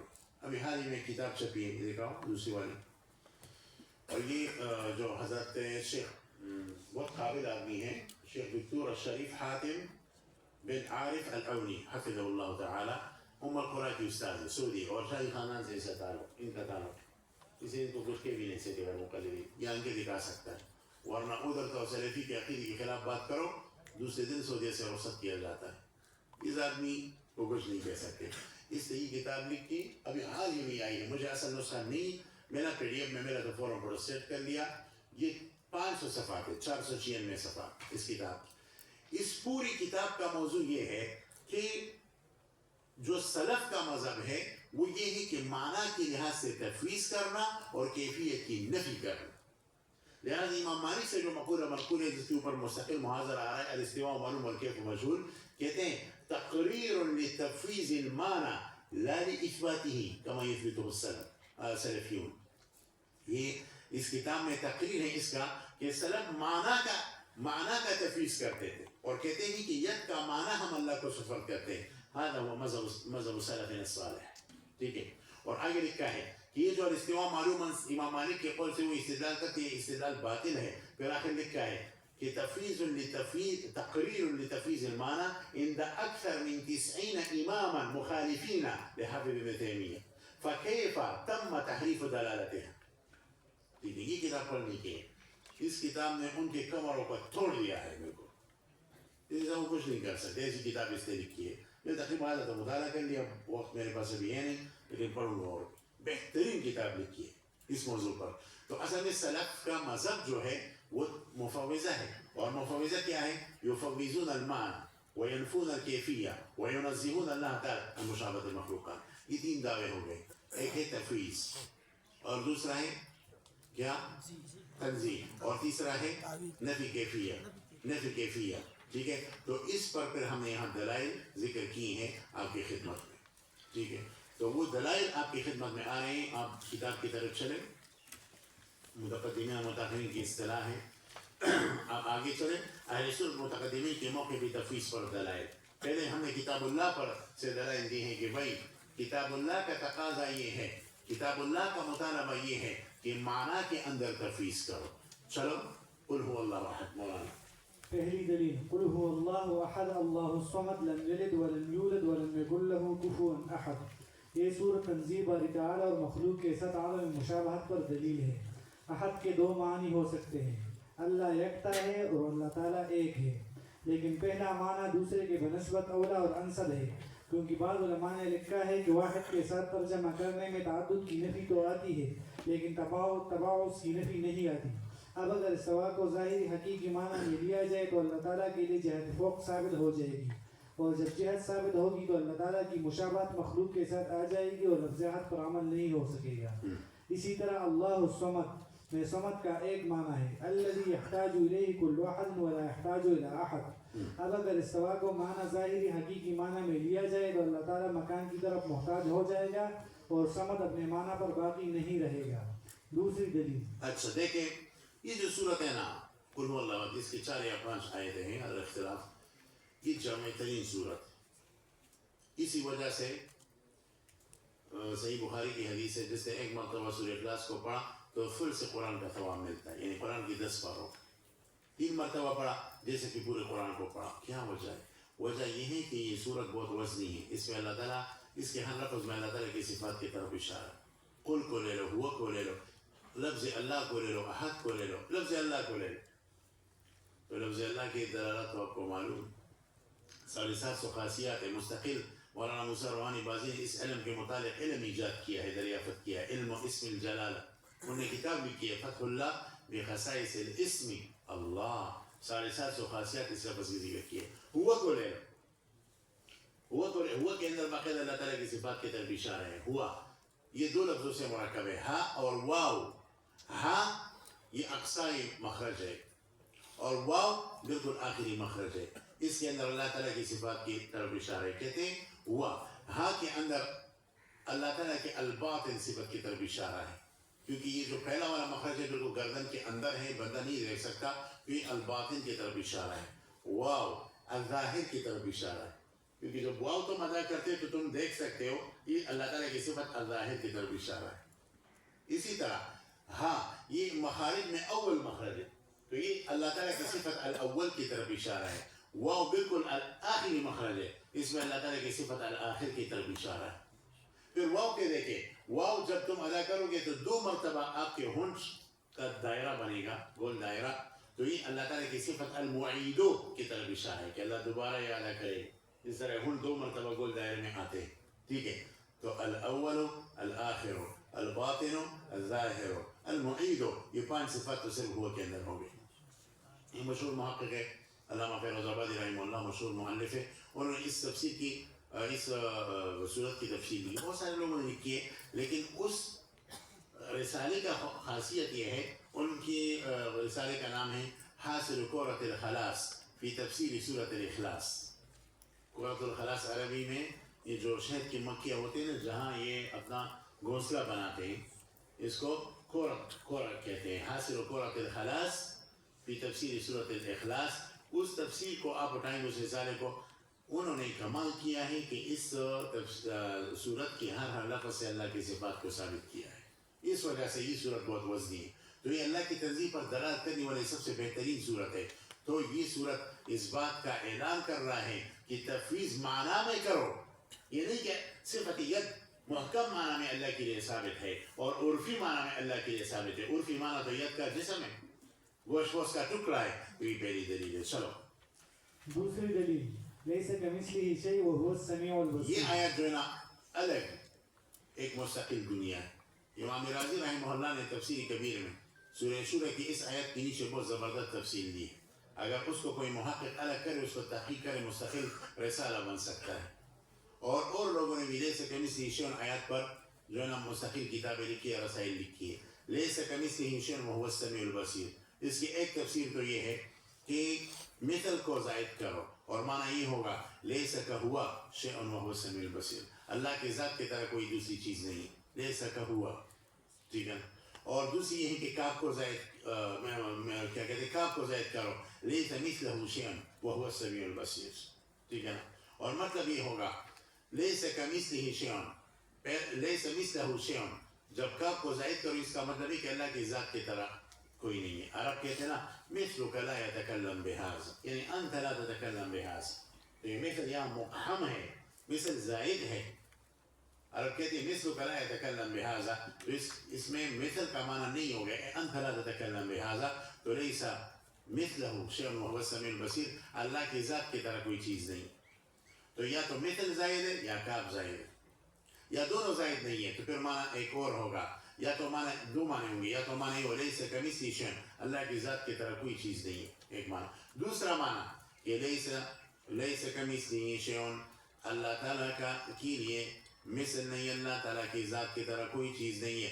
بالفرض والمحال اگر اس کی مثل آ جائے تو اللہ تعالیٰ کی مثل کے ساتھ بھی کوئی چیز مشابہ نہیں ہو سکتی. چاہے جائے کہ اللہ تعالیٰ کی ذات کی طرح کوئی چیز ہو جائے. یہ معنی ہوگا. تو یہ سب معنی اس آیت کے ہو سکتے ہیں. تو دیکھیں اگر اللہ تعالیٰ کی استوا حقیقی عرفی معنی میں لے ید کو حقیقی عرفی معنی میں لے تو مخلوق کے ساتھ مشابہت ہو جائے گا اور یہ آیت فضول ہو جائے گا لیس کمثلہ شیء. تو اس آیت کا تقاضا یہ ہے کہ صفت ید کے معنی میں تفویض کرو نہیں کہ معنی کا اثبات کرو اور یہ کہو کہ معنی جو ہے نا یہ محکم ہے. ٹھیک ہے نا. چلو تیسری دلیل واللہ الغنی وانتم الفقراء. اگر اللہ تعالیٰ کی صفات کو ظاہری حقیقی معنی میں لی جائے تو اللہ تعالیٰ جسم بن جائے گا اور اجسام آپس میں محتاج ہوتے ہیں تو آیت اپنے مصداق پر پوری نہیں اترے گی. چوتھی دلیل اللہ لا الہ الا هو الحی القیوم. قیوم کا معنی ہے دوسرے کو قوام دینے والا. اگر اللہ تعالیٰ کے لیے ید اور استوا وغیرہ کو ظاہری حقیقی معنی میں لیا جائے تو اللہ تعالیٰ جسم بن جائے گا اور کوئی دوسرا اس کو قوام دے گا حالانکہ اللہ تعالیٰ خود دوسروں کو قوام دیتا ہے. پانچویں دلیل هل تعلم له سمیہ. اگر اللہ تعالیٰ کا ید ظاہری معنی میں لیا جائے تو اللہ تعالیٰ کا ید مخلوق کے ید کے مشابہ ہو جائے گا اور اللہ تعالیٰ کے لیے سمی پیدا ہو جائے گا حالانکہ آیت میں اس کا انکار ہے. چھٹی دلیل هو اللہ الخالق البارئ المصور. محل استشهاد المصور ہے. اگر اللہ تعالیٰ کا وجہ ظاہری معنی میں لیا جائے تو اللہ تعالیٰ مخلوق کی طرح ذو شکل بن جائے گا اور کوئی دوسرا اس کو شکل دینے والا ہوگا حالانکہ اللہ تعالیٰ خود دوسروں کو شکل دیتا ہے. ساتویں دلیل هو الأول سب سے ثابت ہو رہا ہے کہ تفویض معنی میں ہے. تفویض کس میں ہے؟ معنی میں ہے. تفویض کیفیت میں نہیں. سلفی کہتے ہیں کہ تفویض کیفیت میں ہے. ہم کہتے ہیں کیفیت تو منفی ہے. اگر تم تفویض کیفیت کے اندر کرو تو کیفیت تو آراز میں سے وہ حادث ہے. اس کا مطلب یہ ہے کہ کسی طریقے سے تم نے حوادث کو اللہ کی ذات کے ساتھ قائم کیا اور حوادث کا قیام یہ مستلزم ہے حدوثی موصوف کو. اس کا مطلب یہ ہے کہ اللہ تعالیٰ کا یہ ذات پر فنا آ جائے. یہ خطرناک مذہب ہے. چلو ساتویں دلیل هو الأول والآخر والظاہر والباطن محل استشہاد الباطن ہے. اب اگر اللہ تعالیٰ کا ایک ظاہری اور فی معنی میں لیا جائے تو اللہ تعالیٰ مدرک بالحواس ہو جائے گا اور الباطن نہیں رہے گا. آٹھویں دلیل ولا يحيطون به علما وقوله تعالى لا تدركه الأبصار. اگر اللہ تعالیٰ کی صفات ظاہری معنی میں لی جائے تو مخلوق کے ساتھ مشابہت آ جائے گی اور جب مخلوق کے ساتھ مشابہت آ گئی تو پھر اللہ تعالیٰ کا احاطہ بھی ہو سکے گا. حالانکہ قرآن کہتا ہے ولا يحيطون به علما. نویں دلیل فلا تجعلوا للہ اندادا. اگر اللہ تعالیٰ کا عید ظاہری حقیقی معنی میں لیا جائے یعنی گوشت پوست کا ٹکڑا تو یہ مخلوق کے عید کی طرح بن جائے گا اور اللہ تعالیٰ کے لیے ایک قسم کا نت پیدا ہو جائے گا. دسویں دلیل جب نت پیدا ہو جائے تو اس آیت کا مطلب پھر کیا ہے؟ فلا تجعلوا للہ اندادا. اور یہ خرابی تب آ رہی ہے جب صفت ید کو محکم معنی میں لے لو. چلو دسویں دلیل وَلِلَّهِ الْمَثَلُ الْأَعْلَى. قال أبو هيان الأندلسي رحمه الله في تفسيره الزخار البحر المحيط هي الصفة العليا. ولله المثل الأعلى هي الصفة العليا من تنزيهه تعالى. اللہ تعالیٰ کی شان بہت اونچی ہے اس لحاظ سے کہ اللہ منزہ ہے عن الولد والصاحبة وجميع ما تنسب الكفرة إليه ما لا يليق به تعالى كالتشبيه والانتقال وظهوره تعالى في سورة نوح. لہذا یہ آیات وللہ المثل الاعلی نفی کر رہے ہیں اس بات کا کہ ید کو حقیقی عرفی محکم معنی میں لیا جائے. ٹھیک ہے نا؟ پھر تو مشابہت آ جائے گی. یہاں تک آیات سے استدلال مکمل ہو گیا. یا دو تنقیحات ہے دونوں لوگ الگ ہیں. پہلی تنقیح یہ ہے کہ دیکھو میری باتوں میں تقریباً یہ واضح ہو گئی کہ سلفی اور ہمارے مذہب میں فرق یہ ہے. سلفی برادران کہتے ہیں کہ یہ جو ید ہے استوا ہے یہ محکم معنی میں ہے. اس کا معنی محکم ہے ہم جانتے. لغت کی کتابوں میں جو ید کا معنی وہی معنی ہے ید کے لیے. البتہ کیفیت متشابہ ہے. اچھا کیفیت کی نفی نہیں کرتے اس کو متشابہ مانتے ہیں. کہتے ہیں نفس الامر میں اللہ کی صفت ید کے لیے کیفیت ہے. تو یہاں ایک تو تقسیم اس وجہ سے آ گئی کہ ید کو حقیقی عرفی معنی میں لیا محکم معنی میں لیا اور دوسری تقسیم اس درجے میں آ گئی کہ کیفیت جو آراز ہے اس کی نفی نہیں کی بلکہ اس کو صرف مجہول قرار دیا. ایک بات یہ. اور ہم کہتے کہ نہیں ید کا معنی مفوض اللہ ہے اور کیفیت اس سے منفی ہے. وَكُلُّ مَا جَاءَ فِي خِيَالِكَ فَاللَّهُ وَصِفَاتُهُ بِخِلَافِ ذَلِكَ. کتنی صاف مذہب ہے. دودھ کی طرح بالکل اور بلب کی روشنی کی طرح بالکل ایسا مذہب. ٹھیک ہے اہل سنت کا. اچھا آگے کہیے کما یلیق بشانی. یہ کما یلیق بشانی ہی اس کی دو معنی ہیں. ایک صحیح ایک غلط ہے. ہمارے اکابر جب کما یلیق بشانی کہتے اس کا مطلب یہ ہے کہ صفتیت اللہ تعالیٰ کے لیے ایسی معنی میں ثابت ہے جو معنی اللہ تعالیٰ کی شان کے ساتھ لائق ہے. کما یلیق بشانی. استوا کا جو اور حقیقی معنی ہے جو اللہ تعالیٰ کی شان کے ساتھ لائق ہے وہی معنی ہم اللہ تعالیٰ کی طرف مفوض کرتے ہیں کما اور اس معنی میں احتیاطاً کہتے ہیں کما یلیق بشانہ. تو ہمارے اہل سنت امام محمود آلوسی رحمہ اللہ رحمانی میں یہ عبارت لکھتے ہیں. تفسیر جلالین میں کما یلیق بشانہ عبارت آپ نے پڑھی ہوگی. کما یلیق بشانہ بے اعتبار المعنی. اچھا سلفی حضرات بھی کما یلیق بشانہ پڑھتے ہیں لیکن اس کا مطلب کیا ہے ان کے نزدیک؟ کہتے ہیں لفظ صفتیت جو ہے وہ عرفی اور محکم معنی میں اللہ کے لیے ثابت ہے. اس میں کما یلیق بشانہ ہم نہیں کہتے بلکہ کیفیت اس کے لیے ثابت ہے صفتیت کے لیے لیکن وہ کیفیت ہم نہیں جانتے صرف اللہ جانتے ہیں. اس کیفیت کے متعلق کہتے ہیں کما یلیق بشانہ. وہ کیفیت اللہ کے شان کی ید کے موافق ہوگا. جتنا اللہ کا ید بڑا ہوگا اتنی بڑی کیفیت ہوگی. تو کما یلیق بشانہ عبارت کی ارجاع سلفی حضرات کس کی طرف کرتے ہیں؟ کیفیت کی طرف. اور اہل سنت والجماع کما یلیق بشانہ والی عبارت کی ارجاع کس طرف کرتے ہیں؟ معنی کی طرف کرتے ہیں. اس عبارت کو سمجھ گیا نا؟ تو یہ تنقیح بہت ضروری تھی. چلو اس لیے میں نے کی کہ ہمارے میں سے بعض حضرات کہتے ہیں کہ کما یلیق بشانہ والی عبارت ہی غلط ہے. بھائی کیوں غلط کر رہے ہو؟ یہ تو ہمارے قبر نے استعمال کیا ہے تو ہمارے قبر نے ایک صحیح معنی میں لے کر استعمال کیا ہے. چلو موقف السلف اور احادیث سے دلائل ويدل على مذهب السلف ما ثبت في الصحيحين عن عائشة رضي الله عنها قالت تلا رسول الله صلى الله عليه وسلم هو الذي أنزل عليك الكتاب منه آيات محكمات هن أم الكتاب وأخرى متشابهات فأما الذين في قلوبهم زيغ فيتبعون ما تشابه منه ابتغاء الفتنة وابتغاء تأويله وما يعلم تأويله إلا الله والراسخون في العلم يقولون آمنا به كل من عند ربنا وما يذكر إلا أولو الألباب. قال رسول الله صلى الله عليه وسلم إذا رأيتم الذين يتبعون ما تشابه منه فأولئك الذين سمى الله فاحذروهم. اور کتاب بدل الخلق میں حضرت عمران بن حسین دوسری دلیل حدیث سے چلو حضرت عمران بن حسین کتاب بدل الخلق جو بخاری جلد اول کے اندر ہے آخر میں حضرت عمران بن حسین رضی اللہ تعالیٰ عنہ تشریف لائے تو اس میں قبل حضور علیہ السلام نے یہ حدیث ذکر فرمایا کہ کان اللہ ولم یکن شیء غیرہ، اللہ تھے اللہ کے سوا کوئی چیز نہیں تھا، اللہ تھے اللہ کے سوا کوئی چیز نہیں تھا.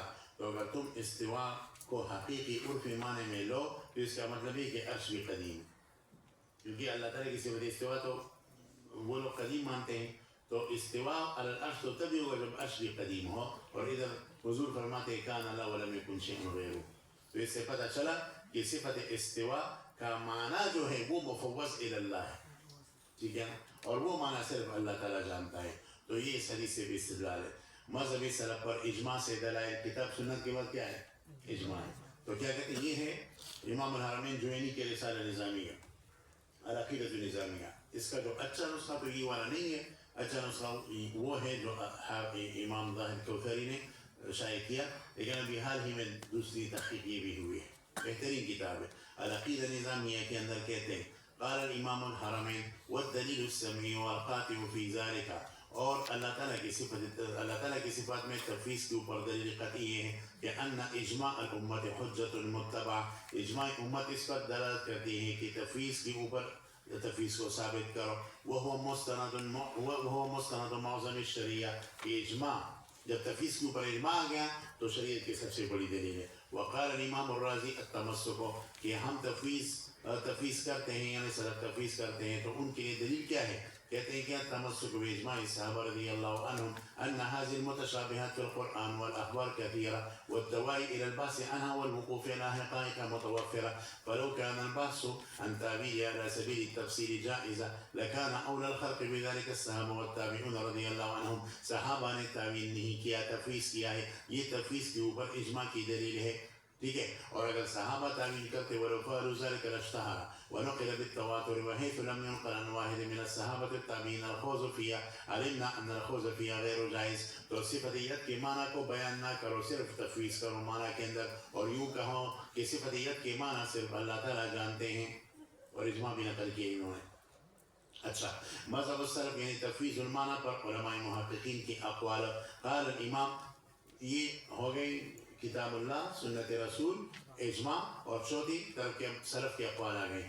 قال الامام النووی، امام نووی ایسے شخصیت ہے کہ جزر قسم کی طرح ہے، پہاڑ ہے، اور بہت بڑے ولی اللہ بھی تھے. کچھ عرصہ پہلے تقریباً دو سال پہلے سعودیہ کے اندر ایک یہ مسئلہ سلفیوں کے درمیان اٹھا کہ امام نووی بہت بڑا بدعتی ہے. تو سلفی کے اندر دو قسم کے لوگ ہیں، وہ ایک ان کے محققین ہیں، وہ تو تسلیمی کے قائل ہیں، اور ایک ان میں سے وہ لوگ ہیں جو لم یبش کے قبیل سے ہیں. تو وہ نہیں جانتے، وہ اپنے بڑوں کی طرف پیچھے چلے جاتے ہیں، ہانکتے ہیں، لیکن جب وہ مطالعہ کا توفیق ان کو ملتا ہے تو پھر وہ نکل جاتے ہیں. یہ جو شیخ حاتم عارف العونی ہے، یہ پہلے اسی طرح سلفی، بعد میں جب اس نے خود مطالعہ کیا اور محقق آدمی بنا، اس سے کہا یہ تو غلط ہے، ٹھیک ہے. تو اب جو ہے نا سلفیوں کے اندر جب یہ بات بڑی کہ امام نووی بہت بڑا بدعتی ہے، تو بعض سلفی نے کہا یار نووی بھی ان سے نہیں بچ سکا، وہ تو اس امت کی بڑے اولیاء میں تھا. تو پھر اس مسئلے پر بعض سلفی نے مطالعہ کیا. ابھی میں گیا تھا تو ایک ساتھی نے مجھے بتایا کہ میرے کئی سلفی دوست وہ انہوں نے سلفیت سے توبہ کی اور اہل سنت میں داخل ہو گئے، اشعری بن گئے، ٹھیک ہے نا. تو نووی اس کا نام جو ہے نا وہ نام ہی کافی ہو، کہتے ہیں نا برینڈ بن جاتا ہے نا، تو نووی برینڈ ہے مستقل. تو برینڈ کیا کہتا ہے؟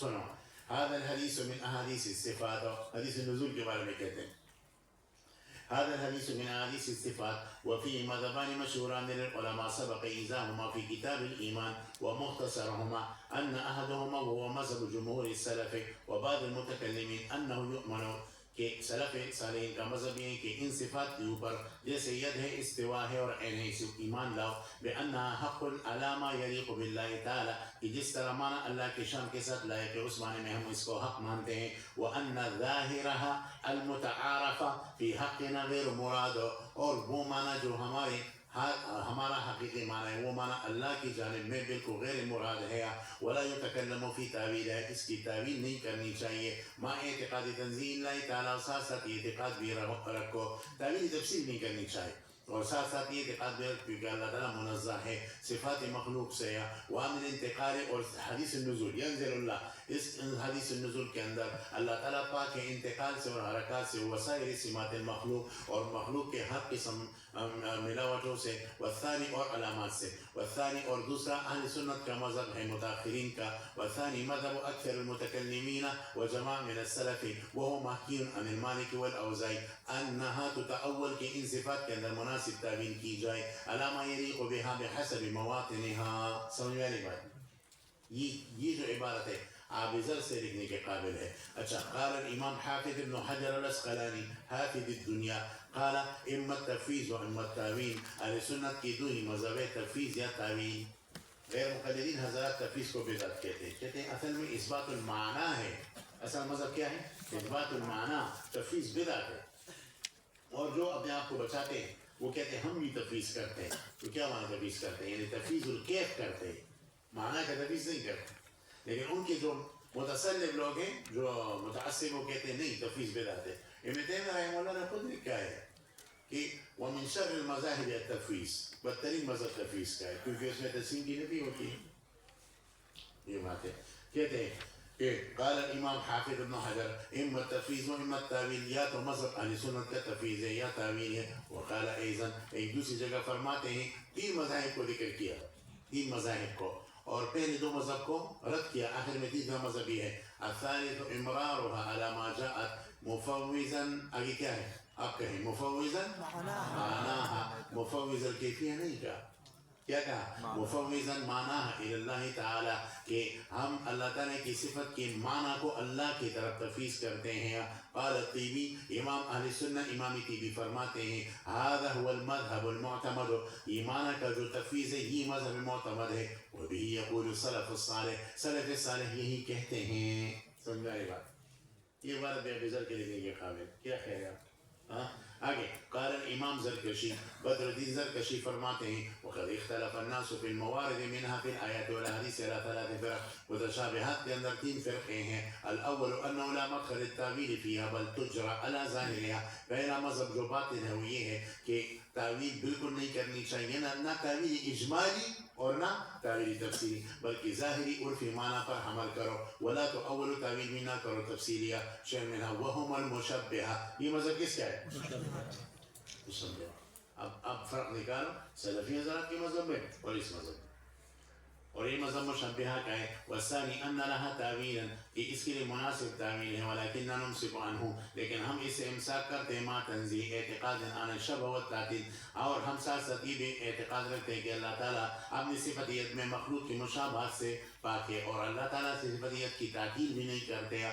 ونقول ہم کہتے ہیں لا یعلمہ الا اللہ اس کا معنی صرف اللہ کو معلوم ہے وہو قول السلف یہی مفوضہ کا مذہب سلف کا قول ہے سمجھانے متنا والثالث تیسرا بأنها مؤولا کہ متاخرین اہل سنت تعویلی تفسیری کرتے ہیں وأولها على ما به اور مناسب کلام عرب میں مناسب تعویل متاخرین نے کیے ہیں تعویلی تفسیریہ والاول باطل تین مذہبوں سے میں سے پہلا مذہب مشبہہ کا بالکل باطل ہے والاخیران منقولان عن الصحابہ رضی اللہ عنہم آخری دو مذہب صحابہ سے منقول ہے فیصلہ کون عبارت دودھ کا دودھ پانی کا پانی ادھر بھی ہم کو یہ لوگ بیداتی کہہ رہے کہ تم بیداتی یہ کیا ہے اگر ہم میں بیداتی ہوں زرکشی بیداتی حافظ ابن حجر بیداتی نووی بیداتی اگر یہ سب لوگ بیداتی تو یہ بیدات ہمیں قبول ہے امام شافعی رحمہ اللہ کے دیوان کا در شعر ہے اس کا مفہوم یہ ہے کہ اہل بیت سے محبت اگر تشیع ہے تو میں بڑا شیعہ ہوں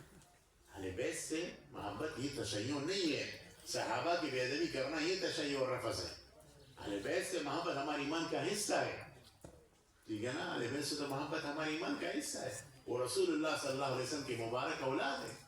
ان سے محبت تشیع نہیں ہے. تو اگر زرکشی بدعتی بنتا ہے, نووی بنتا ہے, حافظ ابن حجر اسقلانی بدعتی بنتا ہے, تو یہ بدعت مجھے بھی قبول ہے. یہ سارا مجھے بھی کہنا. سمجھ میں آ رہی بات؟ آگے کہو. قال الشيخ ريحانة الهند الإمام محمد زكريا الكانديلي رحمه الله في شرح حديث النزول. ان کی اوجز المسالک جو ہے 18 جلدوں کے اندر مائناس کتاب ہے, اس میں کہتے ہیں فالعلماء في ذلك على قسمين, یعنی حق علماء صفات کے اندر دو قسموں پر مشتمل ہے. الاول المفوضہ والقسم الثانی المؤولہ. دیکھا بالکل کیوں نہیں لیتے کسی لوگوں کو لے لے. اچھا آگے کہتے ہیں وقال الامام سفیان الثوری يحيى بن معين يقول شهدت زكريا بن عدي سأل وكيعا فقال يا أبا سفيان, اے ابی سفیان, هذه الاحاديث مثل حديث الكرسي موضع القدمين ونحو هذا. فقال اس بارے میں آپ کیا کہتے ہیں؟ تو ثوری نے کہا فقال كان اسماعيل بن ابي خالد والثوري ومسعر يروون هذه الاحاديث لا يفسرون منها شيئا, اس کی کوئی بھی تفسیر نہیں کرتے. وقال امام دار الہجرہ, یہ مقولہ کس کا ہے؟ زکریا بن عدی کا ہے. کیا کہتے ہیں؟ وکی کا ہے. اچھا قال الامام دار الهجرة مالك بن انس, امام مالک فرماتے قال الذهبي والمحفوظ عن مالك روایت الولید بن مسلم انه سأله عن احادیث الصفات, کہ امام مالک سے صفات کے حدیث کے متعلق پوچھا گیا. فقال امرها كما جاءت بلا تفسیر. تفسیر نکرہ ہے, اور نکرہ جب سیاق نفی میں آ جائے تو اس کا معنی کیا ہے؟ عموم ہے, کہ کوئی بھی تفسیر نہیں کرو, بس معنی کا آرام سے تفسیر کرو. ایمان صرف اللہ جانتا ہے. اور امر رہا کا مزاج, جس طرح کتاب و سنت میں صفات آئیں اس پر آرام اور خاموشی سے گزر جاؤ. اس کے اندر خوف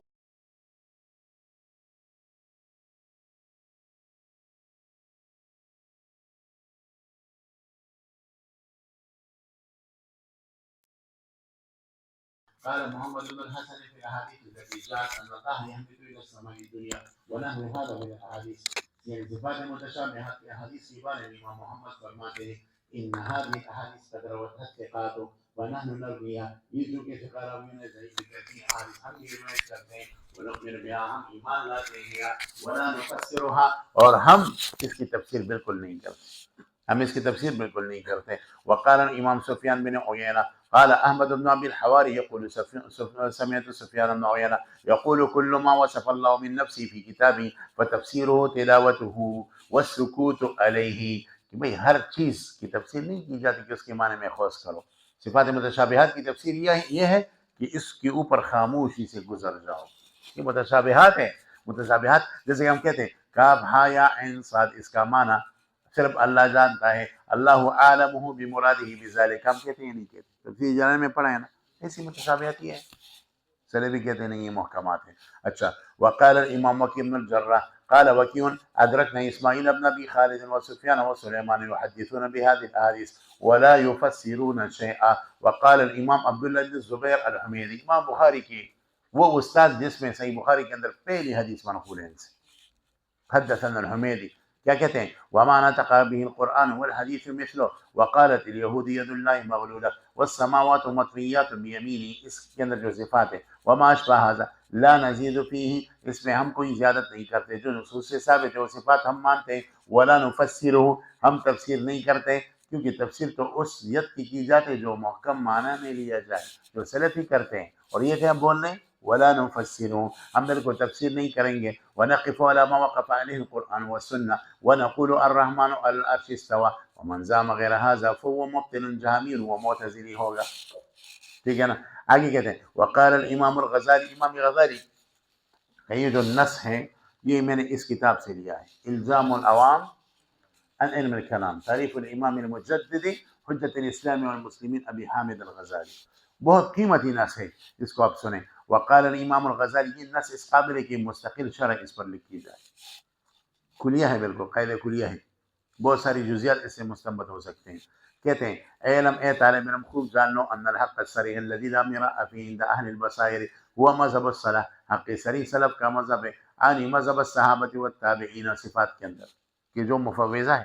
اچھا وہاں انا اورد بیانہ و بیانہ برہانہ, میں ان کی مذہب کو بیان کرتا ہوں اور اس ترتیب سے بیان کرتے ہو کہ اس کے اندر دلائل بھی آ جائیں گے. آپ نے شرط عظیم میں پڑھا ہے نا قضیۃ ما قیاسها، قضیۃ ما قیاسها. تو وہاں انا اريد بیان برہان فاقول حقیقت مذہب السلف وهو الحق عندنا، کہ سلف کے مذہب کی حقیقت یہ ہے جو حق ہے کہ ان كل من بلغه حدیث من هذه الاحاديث من عوام الخلق يجب عليه في 7 امور. یہ جو صفات کے حدیث اگر ان کے پاس پہنچ جائے تو 7 عقیدوں کو اس میں لازم قرار دینا ہے، وہ اپنے اوپر لازم کرنا ہے. پہلا، صفات کے اندر جب کوئی حدیث آ جائے جیسے ینزل اللہ، خلق اللہ وآدم علی صورتی، کہتے ہیں پہلا عقیدہ ہے التقدیس کہ اللہ کو مقدس مان ہوگے، ثم التصدیق دوسرا، ثم الاعتراف بالعجز، ثم السکوت، ثم الامساک، ثم الکف، ثم التسلیم للمعرفہ. یہ 7 عقیدے. اب ہر اجمال کی تفصیل ہے. اما تقدیس دیکھو فعانی بھی تنزیہ الرب تعالی عن الجسمیت و توابع. تقدیس یہ ہے کہ ہم ذہن میں رکھیں کہ اللہ صفت ید میں استوا میں جسمیت اور توابع جسم سے بالکل پاک ہے. یہ کیا ہے؟ یہ تقدیس ہے، تقدیس. دوسرا، جب اس طرح کی احادیث آ جائے یا قرآن کریم کی آیات صفات کے متعلق تو کہتے ہیں وَأَمَّا التَّصْدِيقُ فَهُوَ الْإِيمَانُ بِمَا قَالَ عَلَيْهِ السَّلَامُ وَبِمَا قَالَ اللَّهُ عَزَّ وَجَلَّ. ٹھیک ہے نا. کہتے ہیں وَأَمَّا التَّصْدِيقُ فَهُوَ الْإِيمَانُ بِمَا قَالَ عَلَيْهِ السَّلَامُ وَأَنَّ مَا ذَكَرَهُ حَقٌّ وَهُوَ فِيمَا قَالَهُ صَادِقٌ وَأَنَّهُ حَقٌّ عَلَى الْوَجْهِ الَّذِي قَالَهُ وَأَرَادَهُ. ٹھیک ہے. اور تیسرا وَأَمَّا الْاعْتِرَافُ، ہر جو اعتراف بالعجز ہے، اور یعنی ان صفات جب سامنے آ جائے تو ان کے سامنے عاجزی کرو اور اعتراف بالعجز کرو. اس کے معنی کہ ہم معنی جاننے سے ہم عاجز ہیں، اور وہ یہ فَهُوَ أَن يُقِرَّ بِأَنَّ مَعْرِفَةَ مُرَادِهِ لَيْسَتْ عَلَى قَدْرِ طَاقَتِهِ. کہ اس کی تفسیر مراد سے مراد کیا ہے؟ مراد سے مراد تفسیر ہے. ٹھیک ہے نا. دیکھو مراد تفسیر معنی، مراد تفسیر معنی مطلب مصداق، یہ ہم صفات متشابہات کا بیان نہیں کر سکتے. تو دیکھیں فَهُوَ أَن يُقِرَّ بِأَنَّ مَعْرِفَةَ مُرَادِهِ لَيْسَتْ عَلَى قَدْرِ طَاقَتِهِ وَأَنَّ ذَلِكَ لَيْسَ مِنْ شَأْنِهِ وَحِرْفَتِهِ.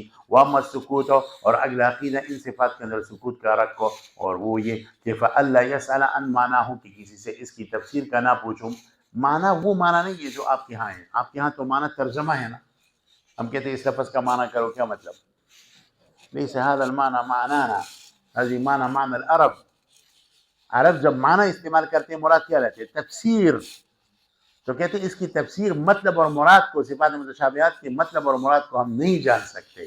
تو کہتے ہیں نا فَأَلَّا يَسْأَلَ عَنْ مَعْنَاهُ وَلَا يَخُوضَ فِيهِ، اور اس میں کوئی اندر نہیں گھن سکتا، اس کی تفسیر کو نہیں جان سکتا. وَيَعْلَمَ، اور یہ بھی جان لے کہ أَنَّ السُّؤَالَ عَنْهُ بِدْعَةٌ، کہ اگر اس کی معنی اور تفسیر کے متعلق نہیں پوچھے گا تو یہ بدعت کا قرار پائے گا، بدعتی قرار پائے گا. کوئی کہے یار استوا کا معنی کیا ہوگا، مجھے اس کا معنی یعنی جو اس کے ذہن کے اندر تقسیم کی بیماری اس لیے تو پوچھ رہا ہے. ایک تو تعویلی معنی وہ الگ بات ہے. ٹھیک ہے. وَأَنَّهُ فِي خُوضِهِ فِي مُخَاطِرٍ بِدِينِهِ، اگر یہ اس کے معنی اور تفسیر میں گھس گیا تو یہ اپنے دین کو خطرے میں ڈال رہا ہے. وَأَنَّهُ يُوشِكُ أَن يَكْفُرَ، نزدیک ہے کہ کافر ہو جائے گا. لو خاض فِيهِ مِنْ حَيْثُ لَا يَشْعُرُ، اس انداز سے کہ اسے پتہ بھی نہیں چلے. لہذا خوض سے اپنے آپ کو دور رکھو، اس کے معنی کو اللہ کی طرف مفوض کرو. وَأَمَّا الْإِمْسَاكُ فَأَلَّا يَتَصَرَّفَ فِي تِلْكَ الْأَلْفَاظِ بِالتَّصْرِيفِ وَالتَّبْدِيلِ بِلُغَةٍ أُخْرَى. اچھا، اس بارے میں 2 قول ہیں کہ آیا جو صفات متشابہات اس کا ترجمہ ہو سکتا ہے یا نہیں ہو سکتا. اس بارے میں آگے تفصیل آ رہی. بعض حضرات ہیں وہ کہتے ہیں کہ ترجمہ کر سکتے ہیں اللہ کا ہاتھ، بعض کہتے ہیں نہیں، کہو گے اللہ کا ید. ٹھیک ہے نا. اور تو امام غزالی کہتے ہیں کہ احتیاطی ہے اس کا ترجمہ بھی نہ کرو. اچھا، جس ترکیب کے ساتھ واقع ہوا ہے اس ترکیب کے قید کے ساتھ ذکر کرو گے احتیاطاً. مثلا اللہ نے عرش پر استوا فرمایا، یوں نہیں کہو گے اللہ عرش پر مستوی ہوئے، کیونکہ اللہ تعالیٰ نے صیغہ ماضی ذکر کیا ہے اور تم نے کیا ذکر تبدل کر دیا نا مستوی.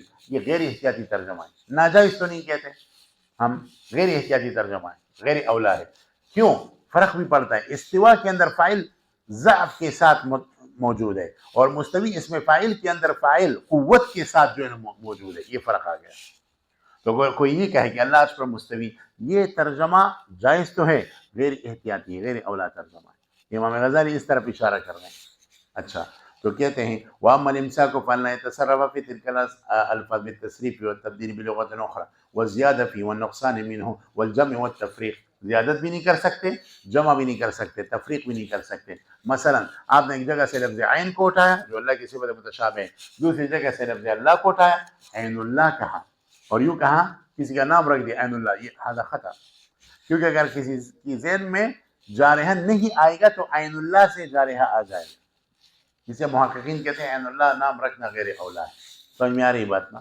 کیونکہ محققین کہتے ہیں کہ وَلِتُثْنَى عَلَىٰ عَيْنِ، اس طرح عین ذکر ہے بس اسی طرح ہی ذکر کرو، اس میں تصرف نہ کرو کہ ایک جگہ سے ایک صفت اٹھاؤ دوسری جگہ سے مضاف الیہ اٹھاؤ، یہ صحیح نہیں ہے۔ اچھا، بل لا ينطق الا بذلك اللفظ وعلى ذلك الوجه من الايراد والاعراب والتصریف والصیغۃ۔ دیکھو نا زبردست احتیاط، اگر اس احتیاط کو کوئی اپنے پلے باندھ دے تو کبھی بھی تقسیم کی طرف نہیں جا سکتا، ٹھیک ہے۔ اچھا، وَأَمَّا الْكَفُّ، کف یہ ہے، فَيَكُفَّ بَاطِنًا، کف یہ ہے کہ لوگوں کو بھی بزبان کہیں کہ بھئی اللہ کی صفات کی تفسیر نہ کرو، لیکن اس کا مطلب نہیں کہ اب کی دل میں سوچے کہ اللہ کی استوا کس طرح ہوگی، وجہ کس طرح ہوگا، نہیں، کف یہ ہے کہ ظاہر کو بھی منع کرو باطن کو بھی منع کرو، یہی سلف کا اعتقاد ہے۔ کہتے ہیں وَأَمَّا الْكَفُّ فَإِنْ يَكُفَّ بَاطِنَهُ عَنِ الْبَحْثِ عَنْهُ وَالتَّفَكُّرِ فِيهِ، اللہ کی صفات کے اندر اور ان کی تفسیر کے اندر نہ سوچو، یہ نہیں کہ ادھر تو درس دو اور الگ جا کر جو ہے پھر اس کے اندر سوچو، اس کی حقیقت کو معلوم کرنے کی کوشش کرو، تب بھی تقسیم کی عقیدے کے اندر پڑھو گے۔ اچھا، وَأَمَّا التَّسْلِيمُ لِأَهْلِهِ، کیونکہ امام غزالی شافعی تھے اور شوافی کے نزدیک تعویلی معنی کہتے ہیں کہ علماء کو معلوم ہو سکتا ہے، کیونکہ وَلَا يَعْلَمُ تَأْوِيلَهُ إِلَّا اللَّهُ وَالرَّاسِخُونَ فِي الْعِلْمِ، تو راسخون فی العلم پر یہ وقف کرتے ہیں، اور احناف کیا کہتے ہیں وَمَا يَعْلَمُ تَأْوِيلَهُ إِلَّا اللَّهُ، اس پر وقف کرتے ہیں۔ تو چونکہ شافعی ہیں اس لیے اس نے کہا کہ سلف صالحین اس کا معنی جان سکتے ہیں، تو کہتے ہیں وَأَمَّا التَّسْلِيمُ لِأَهْلِهِ فَأَلَّا يُعْتَقَدَ أَنَّ ذَلِكَ إِنْ خَفِيَ عَلَيْهِ لِأَجْزِهِ فَقَدْ خَفِيَ عَلَى رَسُولِ اللَّهِ صلی اللہ علیہ وسلم أو على الأنبياء أو على الصديقين والأولیاء۔ یہ عبارت ایسی ہے کہ آپ ادھر سے لکھی جائے، یہ طویل عبارت بہترین عبارت ہے۔ اچھا، 12 نمبر حوالے کی طرف، قال الامام احمد بن حنبل نؤمن بها، ہم ان صفات پر ایمان لاتے ہیں، ونصدق بها، ہم صفت ید استوا کی تصدیق کرتے ہیں، ولا کیفا، اس کی کیفیت نہیں ہے۔ دیکھیں کس نے کہا والکیف مجہول، اس سے کہا ہے کیا کہا ہے ولا کیفا، اللہ تعالیٰ کی صفت ید کے لیے کیفیت نہیں ہے، استوا کی کیفیت نہیں، ولا معنی، تفسیر بھی نہیں ہے، تفسیر نہیں کر سکتے۔ یہ سلفی کے اوپر صریح رد ہے امام احمد، کیونکہ وہ تفسیر کرتے ہیں، وہ معنی اور تفسیر ایک چیز ہے، معنی مراد تفسیر مطلب مصداقی ایک چیز ہے، معنی مراد تفسیر مطلب مصداقی ہم بیان نہیں کر سکتے۔ ترجمہ ایک چیز ہے، ترجمہ کسے کہتے ہیں نقل لغت الی لغت اخرى، یہ آپ ذہن میں رہیں۔ تو دیکھیں امام احمد صریح رد کر رہے ہیں، ولا کیفا، اللہ تعالیٰ کی صفات کے لیے کیف نہیں ہے، ولا معنی، اور اس کی تفسیر بھی نہیں ہے، ولا نرد منها شيئا، اور جو نصوص میں وارد ہے اس میں ہم اس کو ہم جھٹلاتے نہیں مانتے ہیں، ونعلم ان ما جاء به الرسول صلی اللہ علیہ وسلم حق اذا كانت باسانید صحہ، ولا نرد على رسول اللہ قوله، ولا يوصف اللہ تعالی باکثر مما وصف به نفسه۔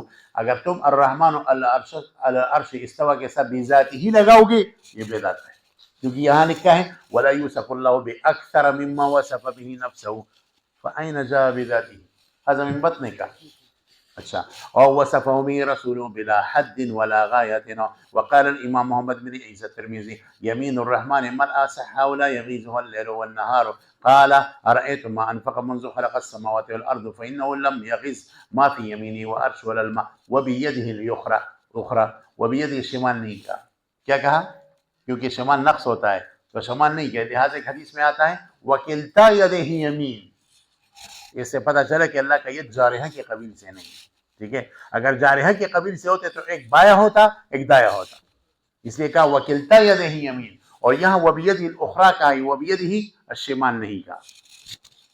دیکھیں نا حضور علیہ السلام کی حدیث میں یہ جامعیت ہے، وبیدہ الاخری المیزان یرفع ویخفض، یہاں تک حدیث ہے۔ امام ترمذی تفسیر فرماتے ہیں قال ابو عیسی هذا حدیث حسن صحیح وتفسیر هذه الآیہ، وقالت اليهود يد الله مغلولة غلت أيديهم ولعنوا بما قالوا بل يداه مبسوطتان ينفق كيف يشاء، وهذا حديث قد روته الأئمة نؤمن به كما جاء من غير أن يفسر أو يتوهم، هكذا قال غير واحد نؤمن به كما جاء من غير أن يفسر، اس کی تفسیر نہیں کی جائے گی، او يتوهم، اپنے قوت واہمہ کے اندر اللہ تعالیٰ کی صفت ید کو نہیں لاؤ گے، آپ کی واہمہ متناہی ہے، اللہ تعالیٰ کی صفات غیر متناہی ہے، ہاکذا قال غیر واحد من اہل ائمت، ہمارے سلف یہ کہتے ہیں، اور وہ سلف میں سے بطور مثال کون ہیں؟ منہم سفیان الثوری ومالک بن انس وابن عینہ وابن المبارک، انہ تروى هذه الاشیاء ویؤمن بها ولا يقال کیفا۔ یہ کیا ہے؟ سلفی کہتے ہیں ہم صحیح اہل سنت ہیں، اگر تم اہل سنت ہوتے ہیں سب بدعتی بن گئے، ہم ان کو لے یا آپ کو لے. اچھا، وقال الامام الاثر، امام انور شاہ کشمیری، اصل مذہب اہل سنہ التفویض. انہوں نے بس مہر لگا دی، بس دیوبندیوں کے مذہب پر مہر لگا دی کہ اہل سنہ اور علماء دیوبند کا اصل مذہب کیا ہے؟ التفویض، جس کو سلفی شرار القول کہتے ہیں. اچھا، وقال ایضا واما الاستواء یعنی جلوس تعالی علیہ فهو باطل، اگر اللہ تعالیٰ کی صفت استواء کو جلوس کے معنی میں لو تو یہ بالکل باطل ہے. لا يذهب الیہ الا غبی او غوی، استواء کو جلوس کے معنی میں لینا اس کی طرف کون جائے گا؟ یا تو انتہائی احمق ہوگا اور یا گمراہ ہوگا، مکار ہوگا. اچھا، کیف وان العرش قد مرت علیہ احقاب من الدہر لم یکن شیئا مذکورا، عرش تو بعد میں اللہ نے پیدا کیا، اللہ تو پہلے سے موجود ہے. تو اس کا مطلب یہ ہے کہ عرش کے اوپر پہلے نہیں تھے، پھر اوپر آ گئے تو انتقال آ گیا، تغیر آ گیا. اور تغیر تو بڑی دلیل ہے کسی چیز کی حدوث کی. اللہ کے اوپر تغیر آ جائے تو اللہ حادث بن جائے. تو اس لیے کہا کہ لا يذهب الیہ الا غبی او غوی کیف وان العرش قد مرت علیہ احقاب من الدهر لم یکن شیئا مذکورا. فهل يتعقل الان الاستواء علیہ بذلك المعنى، کیا اس حقیقی معنی میں استواء اللہ کے لیے جانا جا سکتا ہے؟ لا بلا، لا کلا، یعنی کبھی بھی نہیں. قال العلامۃ الامام حکیم العلماء اشرف علی تھانوی قال فی تزیل شرع العقائد فی اہل اہواء اہل المفاسد وانه قدیم متصف بالعلم والقدرة وسائر صفاتی خلاف للمعتزلة ونفاة الصفات ولا شبیہ له خلاف للمشبہہ ولا ضد له ولا ند له خلاف للحادثیہ. یعنی یہ شیوع کی قسم ہے، حیث اثبت الہ ولا يحل في شيء لا ينزل في شيء لا يدخل في شيء خلافا لبعض الغلاة الرافضية ولا يعني الباطنية ولا يقوم بذاته حادث خلافا للكرامية المجسمة. اللہ کے ساتھ صفات حوادث قائم نہیں ہو سکتے. وليس فيه حيز ولا جهة، اللہ حیز اور جہت میں نہیں. ولا يصلح عليه الحركة والانتقال، اللہ کے لیے حرکت اور انتقال نہیں، کیونکہ حرکت اور انتقال حدوث کی نشانی ہے. ولا الجهل ولا الكذب ولا شيء من صفات النقص خلافا لمن جوزها عليه. یہاں تک بات مکمل ہو گئی. تو ابھی میرے خیال میں وقفہ کرتے ہیں، اس کے بعد جو ہے نا دوسرا مرحلہ شروع ہوگا اور اس مقالے کو ختم کرنا ہے. ٹھیک ہے.